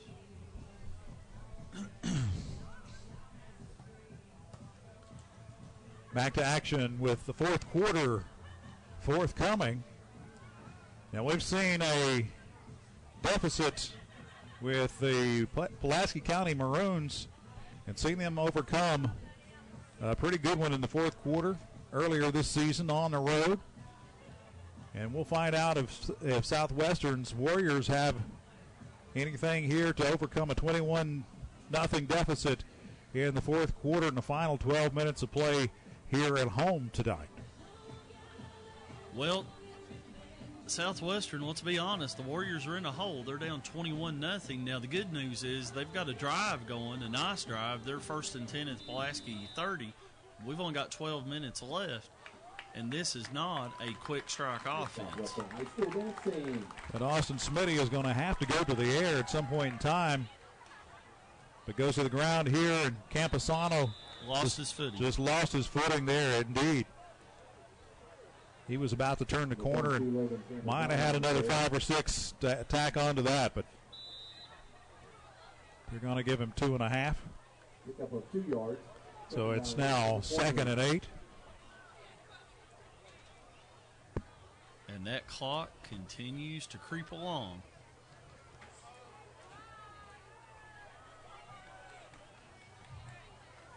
Right now it'd be a good down and distance, Jeff, for a play action. But instead they go back to Camposano. That was Will Mobley, number 45, and he was in there almost as quick as Camposano got the football. And the reason why I said it would be a good time to go play action, Pulaski County is not respecting Southwestern's passing ability right now. They're putting 9 guys in the box. They are daring the Warriors to put the ball in the air. Well, it's easy to see why when they've only completed one pass for the evening. So Austin Smitty keeping this one himself. And a good job to get to the 20-yard line.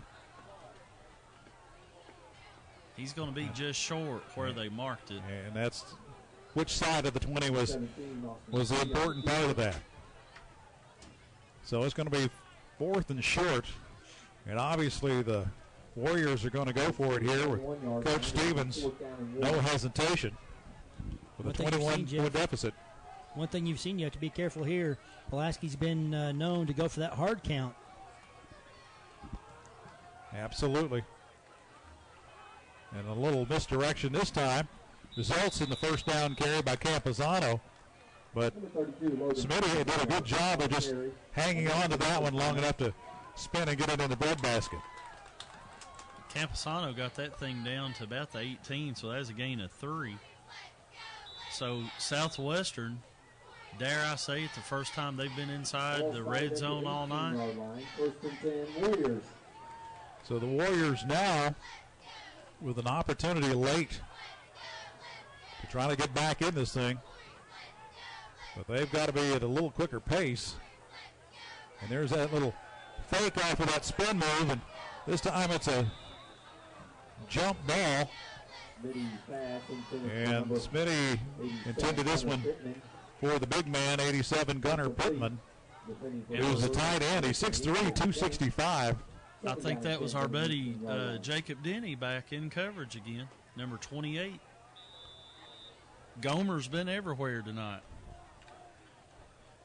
Do you need to that's his nickname. Expand upon that? I, you know what? I've never asked him, but his nickname, he's known as Gomer. I've never asked why. Pitch to Camposano. Breaks a tackle, and more. And the drought's over for the Warriors. First 6-7 outs. Comes with 9 minutes and a half remaining in this contest. And now it's all about, can you muster a little more? So broken tackle, and Camposano with some strong running that time for the Warriors. 18-yard run, Jeff. And suddenly the pom-poms break out for the home crowd and cheering on the Warriors.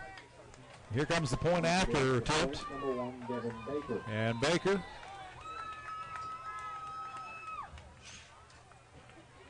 Snap is down and good, and Baker is true. So suddenly this is a 2-score game, 21-7. Big drive by Southwestern, Jeff. The Warriors could ill afford to come up empty there. And now, like you said, it's a 2-score game, and we'll see what happens. We've seen a couple of turnovers, and anything can happen here with plenty of time still remaining in this one. You know, and that one hurt because if you remember, Pulaski was driving to go up 28-0 in this game, and that interception that Riley Hall threw. And Southwestern, I tell you what, the Warriors, that came at a great time. They had to get something going. And now, 9:30 left, we got a ball game. 21-7, Pulaski still on top. And the winner. Keep an eye on this kick, because remember, they started the game off. They did an onside kick that Colin Hal Blair got, and I see Aaron Smith up, Aaron Hall. Pulaski's got the hands team out, Jeff. They're expecting an onside kick. And Southwestern showing an onside. And they are showing the onside kick. And here comes the attempt. And that is Aaron Hall who fields that one. You know, if I'm Coach Hines, and I'm going to step into the coach's hat this time, if I'm Coach Hines and I look up on the scoreboard and I know that 6 of those points came as a result, or 7 of those points came as a result of a turnover and a score, that means I've only offensively mustered 14 points tonight against this Warrior defense. 14-7 minus that one turnover, and it's a totally different ball game. Yeah, that's a good point, but he'll keep running the offense. You'll see Pulaski already. 3 wide, Riley Hall in the shotgun. They'll throw it. Tyler Goins says not so quick. I can handle some yardage, but we got some extracurricular. Mason Hilton and somebody from Southwestern. And I'm going to think that this one may be coming back as a result of a hold. That may be what Helton and his Warrior counterpart were complaining about. And this may be offsetting. We'll see. And I must say, this crew's done a great job tonight. We were joking about them being my friends. They've done a good job. So it is a dead ball personal foul against the Maroons. So it is indeed going to back this one up, but a different variety, the 15-yard type.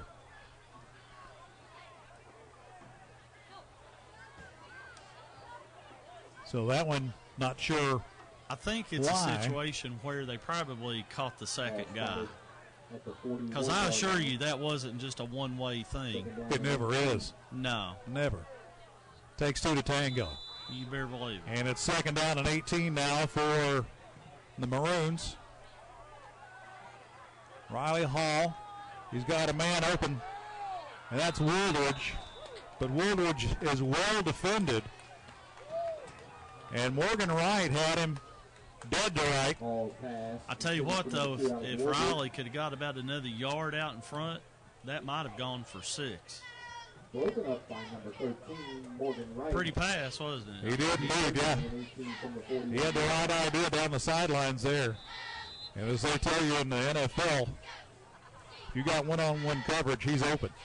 Throw it. Let your wide receiver go up and do his thing. A good job by this Warrior defense, still hanging in there, trailing by 14. Play action from Riley Hall, and he's running out of room and completes this one to Aaron Hall. Somehow, some way, and stays in bounds. First down. And that was an incredible play as going out of bounds, under pressure, Riley finds his brother Aaron somehow, completes that one, and then Aaron does the attack rope down the sideline, staying in bounds and picking up first down yardage to get the Maroons out of a big hole. That's a gain of 28 yards, Jeff. 9 minutes now. Clock running here. Man, that's a backbreaker. You got him 3rd and 18. And it looks like Hall was going to get knocked out of bounds for a loss. Actually, it looked like both Halls were going to be knocked out of bounds short of the first down. So Riley now zeroing in on Woolridge again. This time a little double move, a little stop and go. But he just overthrows him, and I'm not sure the stop was part of the plan there from Riley. But Woolridge got all kinds of speed. From the 32-yard line. And that time, again, Morgan Wright on the coverage for the Warriors. Still slinging it downfield and still looking for more points, not content with the 14-point edge that they've got over their neighbor here at Southwestern. Jeff, I just looked. Riley Hall is 18 out of 31 for 214 yards with a touchdown and 2 picks. And I'll guarantee you he doesn't know what the stats are and doesn't care as long as he's ahead. So this time, heavy pressure. Riley scrambling. Has his brother Aaron all around. Wow. The defense completely loses Aaron Hall. And that results in a touchdown for the Maroons with 8:26 still to go in this contest. And that could be the nail in this one, but hang on. We got plenty of time. I got to ask you, does that look like a freshman quarterback? I've seen some sophomore and juniors at this level that didn't look that poised. But the great thing was about that was Riley knew exactly where the line of scrimmage was, and there was a little question on that extra point, but apparently they got that one off, and it is good. So 28-7. That's your score here in the reservation. And in case you're wondering, it took Pulaski a minute and 4 seconds of game time to answer the Southwestern score. And most of that was as much the arm, but it was also the legs of Riley Hall keeping the play alive. Those are comments we might be talking about somebody like Ben Roethlisberger or somebody like that in the NFL about their ability to create and keep a play alive. So that's high praise when you're talking about, again, a freshman quarterback here at the high school level. Well, Riley reversed his field. It almost slipped and fell down, and he's running away from the pursuit and turns around. And, of course, the Southwestern defense, they didn't relax the Warriors. They thought they had him. Aaron Hall was wide open. I'll tell you, you had your old school flashback a little while ago. Yes. Mine just then was with Randall Cunningham. Yeah. That long, lanky kind of runner and almost stumbling, and Philadelphia Eagles has a Monday night memory right there. We'll see what happens to the kicker on this play.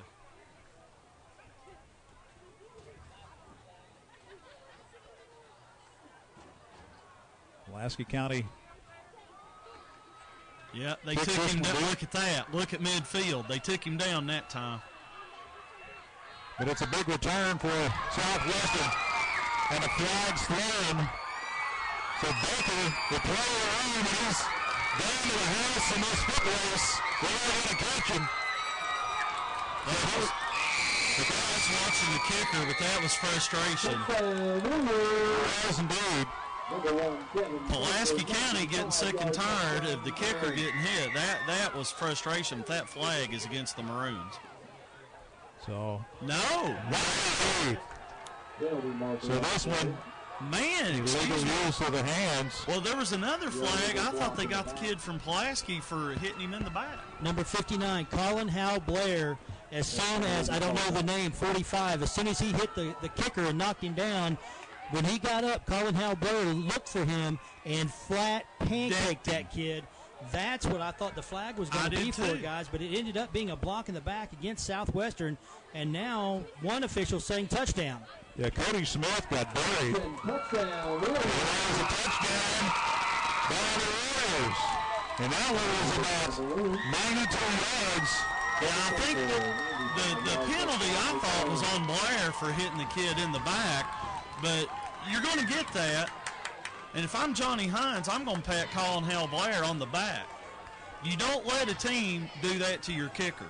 They should do it again if Southwestern continues to do that. Now, guys, Johnny Hines did not argue that call either. No. The referee came over and said something to him, and he sort of gave him a nod of the head and turned around and walked off. But now, if you're Southwestern's kicker, you know what's coming now. Look out. You Here comes a high, hard one at the chin, right? You might want to have some track shoes on to get away from that hit. You do not let, you call it old school or whatever, but it's an unwritten rule. You don't let a team do that to your kicker. This extra point is good. But Colin Hill Blair, that was what the penalty, what I was saying, what I thought it was. And if it was Cody Smith that did that, Cody Smith got decked. So if I'm Johnny Hines, I give Colin Howell Blair a chest bump right now. You don't let that happen to your kicker. Well, the result is a 28-14 ball game. Gosh, I wish I was out here playing. 8-8. You saw that on this side of the microphone. Man. Come tomorrow morning, you might be thankful you have the headset on That's tonight. true. But, boy, I tell you, stuff like that brings back memories. It gets the juices flowing. It's a lot of fun to think about it, isn't it? Man. They don't have enough Bill aspirin to make me want to put pads on again. But Brian Abner made a good point. If you're Southwestern's kicker, you better have it laced up tight right now because you're getting ready to get clocked. And this may be where things get a little chippy. Yes. At the end of this one. Look at the size of Southwestern's kicker, though, compared to the size of Derek Bergen. Who's going to point that out that number 87, which is Gunnar Pittman. He still may get clocked. By the way, he's 6'3", 265, and he's just a bigger target. So here comes the assessment. Okay, so it must have been a personal foul penalty against Pulaski County. They did get Colin Howell Blair on the late hit. He hit him in the back. And now the referees are talking it over, and now they're going to move it. What are they going to do here? Does anybody have an abacus? Well, where is the white hat? It's the protractor. I was just going to ask the same thing, Brian. I don't see the He's back here where he should be. White hat. Okay, so now we're going to bring it back to the 40-yard. Okay. They flipped the coin and decided they'd move it back to the original spot, I guess. I think the wind shifted directions. Now the wind's going to start, guys. Yeah. So get ready because this one is going to be interesting here. Again, don't let the fact they're lining up for an onside kick fool you. Somebody may go after this kicker. This may be a melee. And we're gonna have a confab. Well, apparently there's. Don't be surprised if you don't see about 5 of the Maroons on that left-hand side go straight at number 87. Well, I promise you this: if Doug Eads was on the field, I'd be going after the kicker. The officials had already had the flags out, just waiting for you. I get them, baby, throw them. I don't care. You're not going to do that to my kicker. I don't care who you're playing, what the score is. You ain't going to do that and get away with it, my friend. I haven't heard so much love for a kicker in such a long time. It's a brotherhood, man. So the crowd behind the Southwestern Warriors, they come to their feet, an onside kick.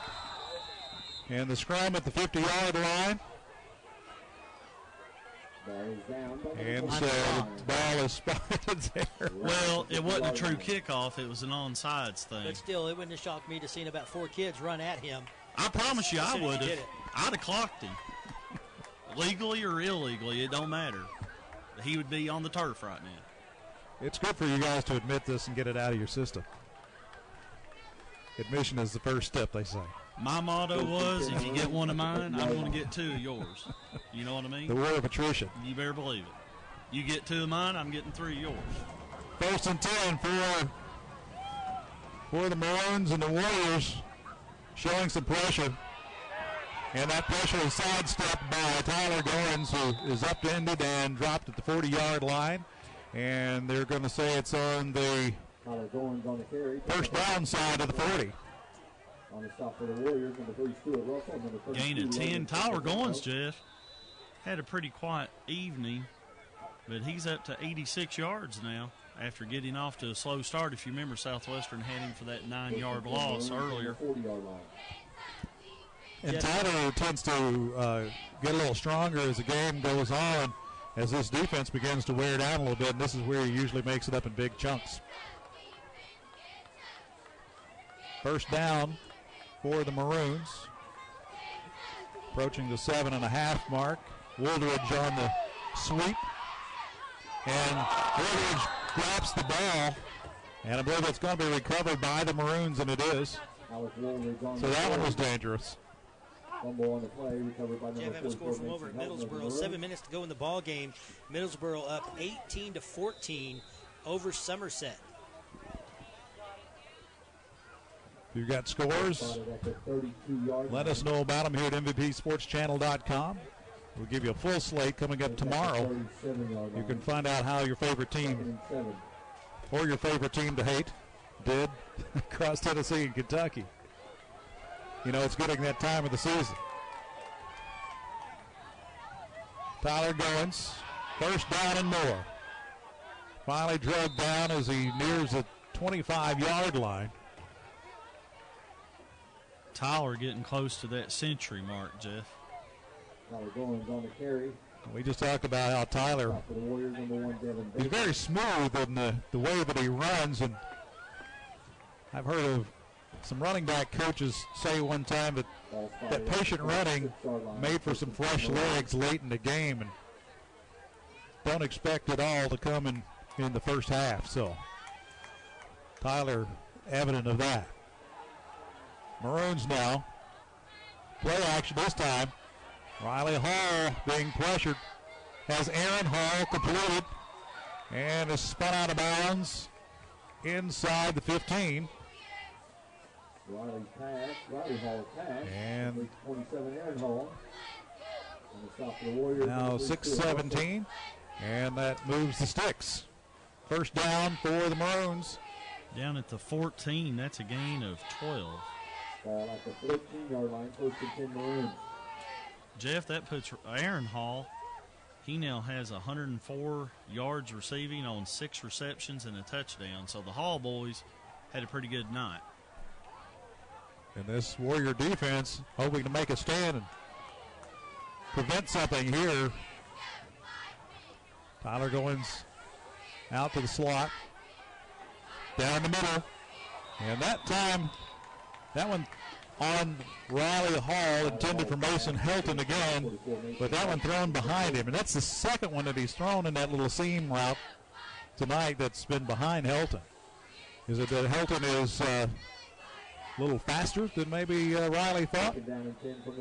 No, but he had him right there in that seam, as you said, and second and 10, and that stops the clock, 5:49, and Southwestern already with 14 points here in the fourth quarter after being shut out for 3 quarters.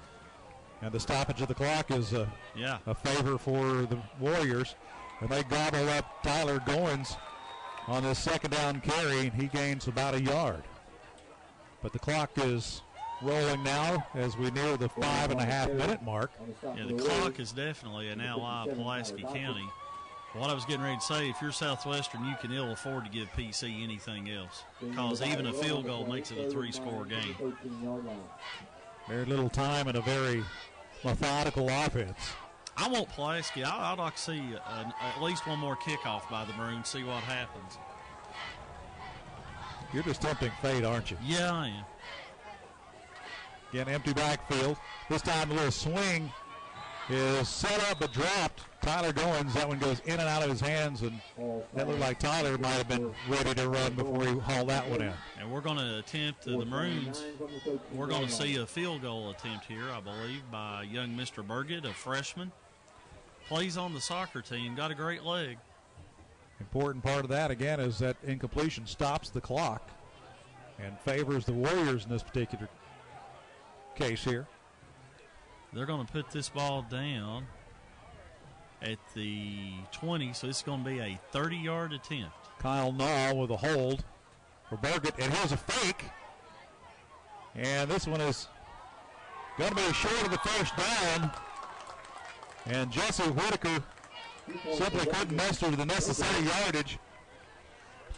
Good stop that time by the special teams on defense for the Warriors, and that'll be a turnover on downs. Just inside the 5-minute mark at 4:57 remaining. But that's a long field ahead of the Warriors. And they've got to mount a sustained drive or break something big here. That was a 5-yard completion from Nall to Whitaker. Johnny Hines might have thought it was on an angle, so that might have played in part in the decision as well. Some trickeration by Pulaski. No trickeration here as Smitty just hands the ball off and straight ahead running as the Warriors have done most of the night. Was that Camposano? And it was Camposano. Number 32, Logan Camposano on the carry. Picked up 5 yards. The Maroons doing a good job there. They allow 5 yards on that carry. Logan Camposano, Jeff, 52 yards on 15 carries right now. Camposano also one of those running backs that quick, low to the ground, low center of gravity, and gets stronger as the night goes on. And here he is this time fighting for first down yardage. And we're going to see, I think they're going to spot this one a couple yards short. So it'll bring up third down. Pickup of about 3 on the play. And it is third down and 2. Guys, we're down to under 4 minutes to go in this ball game, and Southwestern not showing any sense of urgency. You know, Smitty's still going over, getting the play, running the clock down, and, you know, they've wasted about 20 seconds here already before they get this snap off. It's a good point, Brian, and you're not going to the air either. Forward progress should have been called, and finally got a whistle. I think the whistle was frozen there for a moment, or they were just giving Camposano an opportunity to spin out of that one. Camposano is a junior, 5'8", 175 pounds. He's pretty compact, and so he's quite durable as well. Southwestern has run one play in 1 minute and 9 seconds and counting. Not the most efficient type of offense. A hard count that time by Smitty almost got the Maroons to give them the first down. As they go for it on 4th and 1, they have to call timeout. But more importantly, Jeff, only 2:52 remaining in the ball game. And unless they come up with a 14-point score, you're not going to get this one in one possession. So you got to think at this point in time, you may have to spread this one out a little bit, maybe give Smitty the opportunity to do it himself. It seemed like that was the opportunity that they've had most of the night that they've been most productive with. But 2:52 remains here in the ball game. Southwestern with not a lot of time, and as they say, Brian, it's a long way to go and a short time to get there. You got that right. 2:52 to go here in the ballgame. A big play here, though, 4th down. Just got an update from over in Middlesboro. Somerset, a flare for the Dramatic. They score with 3 minutes and 50 seconds left in the ballgame. They now lead at 20-18 over Middlesboro. 20-18, plenty of time in that ballgame. Big game there for Somerset. And a 2-point lead. It's a 14-point lead here for the Maroons. And here is the keeper, or rather the carry by Devin Baker, who picks up the first down on that direct snap carry. Who was on that carry? That was Devin Baker. He was the guy that got the touchdown a while ago.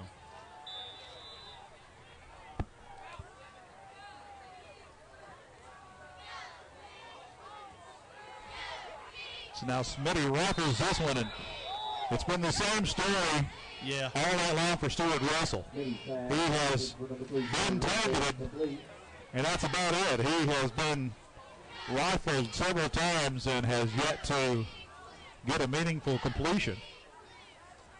So the junior is going to have to work on his hands for his senior year, because he's about to end senior night tonight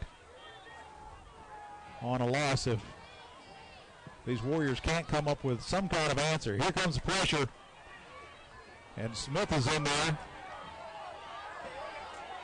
Big play and a completion. Smitty throws this one up, making something out of nothing. And we just talked about Stuart Russell, and he goes up, and that one was meaningful, but he was down at midfield. And that's a cramp. And on that jump, he must have pulled something, but he's battling the cramp there. They're trying to rub him down, and thankfully that's all that it looks like is just a Charlie horse.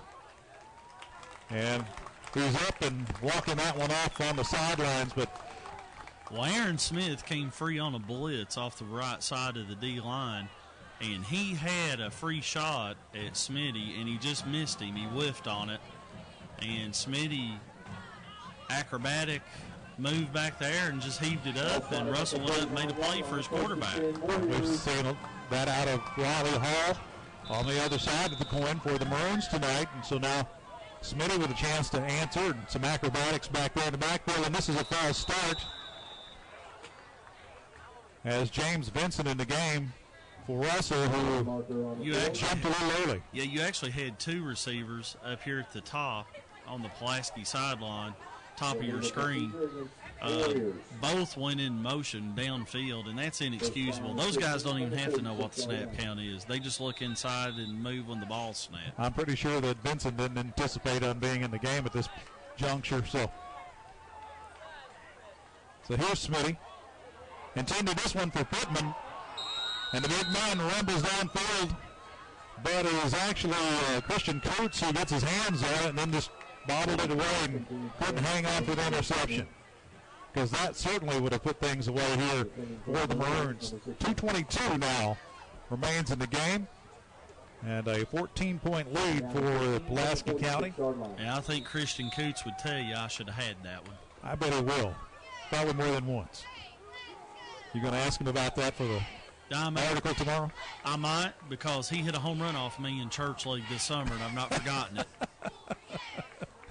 Doug Woods with a long memory and very little forgiveness. James Vincent on the completion. That goes for no gain. Look at here right now, the guys running the football, catching the football, making tackles on each team. Freshmen, sophomores, juniors. You see very few seniors out here on this field right now, and that bodes well for both of these coaches going into next season. Indeed it does, Brian. A bright future for both Coach Stevens and Coach Hines, as they've got youth. Some productivity already for Pulaski County, but they have much to learn here. Still at Southwestern. Staring down the barrel of this one. Completed to George Gregory, who gets hammered. The problem is he's wearing the wrong color jersey. And he gets hammered by Trenton Massey at the end of that one. Another one that might go for the superior collision of the game. Yeah, superior collision of the game. And what did we just talk about? He's a freshman. And he's a freshman. Young man made the play there. But I'll tell you what, guys, it's going to be hard picking a play for the superior collision of the game with all the big hits we've seen here tonight by both teams. Well, superior collision, of course, sponsoring our superior collision of the game. Hopefully you don't get tagged very soon. Little pitch this time. Little option to Goins, who heads out of bounds. Well, one of the biggest hits was an illegal one by Colin Blair on Kyle Wilson. I mean, it got a penalty, but I'll tell you what, kudos to him because he took up for his teammate. That's my vote for the superior collision of the game right there. That's what got mine. It ended up not being a penalty on the play, so it's eligible. Well, I know that Doug's been drooling over it and was waiting for it such a long time. We'll have to put that one at the. I'll tell Colin after the game. All right. We'll see if this one holds up, because we still got 78 seconds remaining in this game, and it could be a big one at any time. Here's Wooldridge, who stays in bounds. keeps that clock running, and now it's a matter of just trying to keep this thing going here. 3rd down and 7. And I wouldn't be surprised to see, as the timeout is called by the Warriors, I wouldn't be surprised to see Johnny Hines and the Maroons air this one out and go for it, because it is, after all, a rivalry game. As well documented on that kickoff a little while ago. Yeah. Go over and say hello to your neighbors. Yeah, you better believe it. It's a rivalry, all right. But I think some of the guys, Pulaski, I don't know if the coaches, I'll find out. I don't know if they said anything or not, but I think that's one of those situations where, sometimes teams police themselves. And that's one of those situations where you get in the huddle and say, guys, they go after our kicker, somebody's getting clocked. And that's exactly what happened. One you have to look at it, too, guys, is, the first 2 times it was just, it was hard hits. But the 3rd time it happened, he had the kicker on the ground and was pushing him on the ground while he was down on the ground. And the official looking right at it, and that's when Pulaski decided it was time to do something about it. Exactly. Riley Hall going to the air. And this one is completed for a 1st down. And that's pretty well going to seal the deal. Now they're saying he stepped out of bounds on that far side, Jeff. So this will bring up 4th and 7. I'm going to get you guys quickly a little preview of the SEC.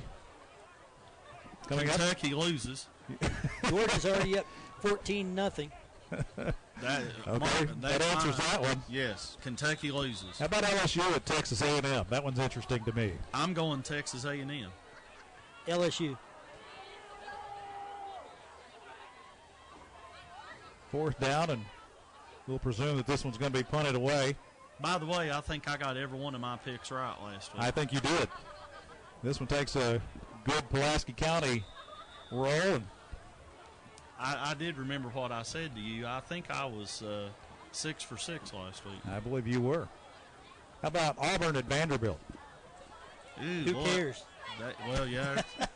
I'll tell you what, I think Vandy will win that one. I believe I'm going to go with Vandy in that one as well. Alabama at Tennessee? Bama. No hesitation. Yeah, Bama. As much as that hurts Jeff's feelings to say that. It does. But here's the big one. South Carolina at Florida. Well, I hate both of them, so I wished it could end up in a tie. But I'm going to go Florida. I think Florida's going to get Spurrier back. I think Steve Spurrier has something special cooking for the Gators. Timeout for Pulaski County. And the reason I say that is because it's been a while since Spurrier has had that kind of talent to go back to the swamp. There's a little something special there. And there's going to be some swagger with those players. And Florida, I think, has had a lucky streak. I mean, they're good, no doubt about it. But I think Florida's had the ball bounce a few times their way. Then, those streaks have got to come to an end. If Lattimore gets to play tomorrow, that's going to be the big one. And that'll swing the South gate. Carolina does have some injuries going into that game. Yes, Florida has had a little bit of luck, but sometimes you have to make your own luck. And Florida, Will Muschamp has got that team playing very well. And I don't think Florida's going to lose any swagger in that game at all. I think they're going to beat South Carolina. Well, I'm going to give you guys a prediction here in a second after this next play. 46 seconds remains here in the waning moments of this contest here in Somerset, Kentucky tonight. What a beautiful night it's turned out to be for football. Now a reverse. Here comes Baker. Baker cuts back and picks up the 1st down. And they might have held on to that one a little long in the contest here tonight. I might have wanted to pull that one out. I read where $75 million was lost last night in Las Vegas because Jim Harbaugh made the stupidest decision I've ever seen, taking a safety off the scoreboard. I still don't understand that. I don't either, and I heard those stats today, and I'm sure that he probably got some mail. This one, and apparently the receiver not on the same page. But I'm gonna let you in on a little secret how the guys in Vegas can make that money back and then some. I'm interested. He cost bettors $75 million, and if somebody can email me and explain that decision, please do. I'm going to do it right here. Let me do that before you go any further. You never it was a two-possession game. I don't want to hear he had the ball No, first. it was not a two-possession game. Yes, if he gets a safety, he's up 9. That's 2 possessions. But he decided to go ahead and take – well, he had money riding on well, he had money on something. I think his fantasy football team may have resulted in that. It was 15. I don't know what the score was, but he was up 9. He was up 9 points with 40 seconds to go. So what if he kicks off and they score? Aaron Smith, by the way, on the interception there for Actually, the they were getting Browns. the ball back. It would have been a safety, and they would have gotten the ball back. Yeah, exactly. But he was trying to keep from an onside kick and somebody getting hurt. Well, But anyway, here's how you make that game back. All right. That money back. Are you ready? I'm all about that. In about 3 weeks from now, do whatever you do, mortgage the house, take your money, bet on the bye week to beat Kentucky. Guys, it's gone final over at Middlesboro. 18 seconds left.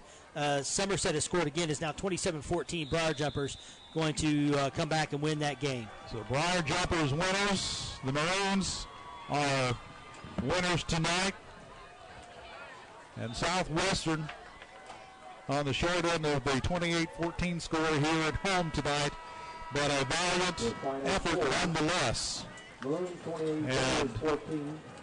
We look forward to next week one more regular season game. We'll see Pulaski County again next week, and we will see, of course, we'll also see against Warren Central. It'll be a double header coming up, and we've got Pulaski County, and they'll be taking on Christian County's Colonels, and from over in western Kentucky, and that one ought to be a dandy as Coach Lovelace brings his squad to the eastern side of the state in the eastern time zone, and I'm looking forward to that one. Ought to be it either will be a track meet or a slobber knocker, and I don't know which one it's going to be, but it'll be physical. Well, one thing about it, both those games have no implications whatsoever on the postseason for either one of these teams. So what you're going to see is, with nothing to lose, you're going to see some fun football, that's for sure, over at Pulaski County High School. Southwestern and Warren Central kicks off at 6 o'clock Eastern Time, followed by Pulaski County Christian County. And they're going to be handing out some hardware here in just a minute, Jeff. For the 5th time in 6 years, the Pulaski County Maroons are going to walk away with the Superintendent's Trophy as they defeat Southwestern here tonight, 28-14. A lot of people were talking about this game throughout the week, talking about it could be expecting a blowout or something like that.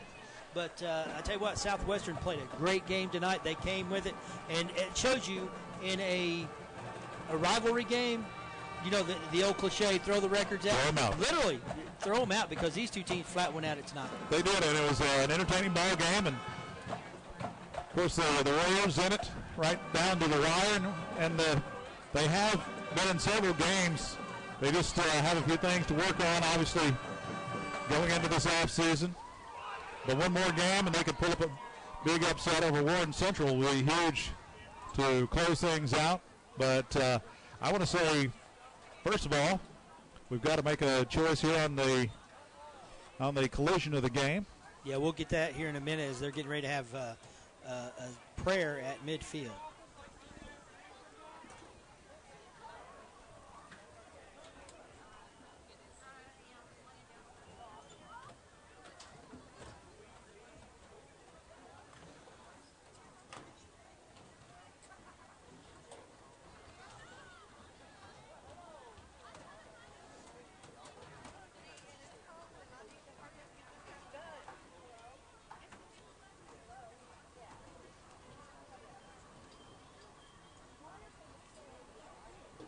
Good to see the great sportsmanship in both teams and both communities, sides of this community rather, to come together at midfield.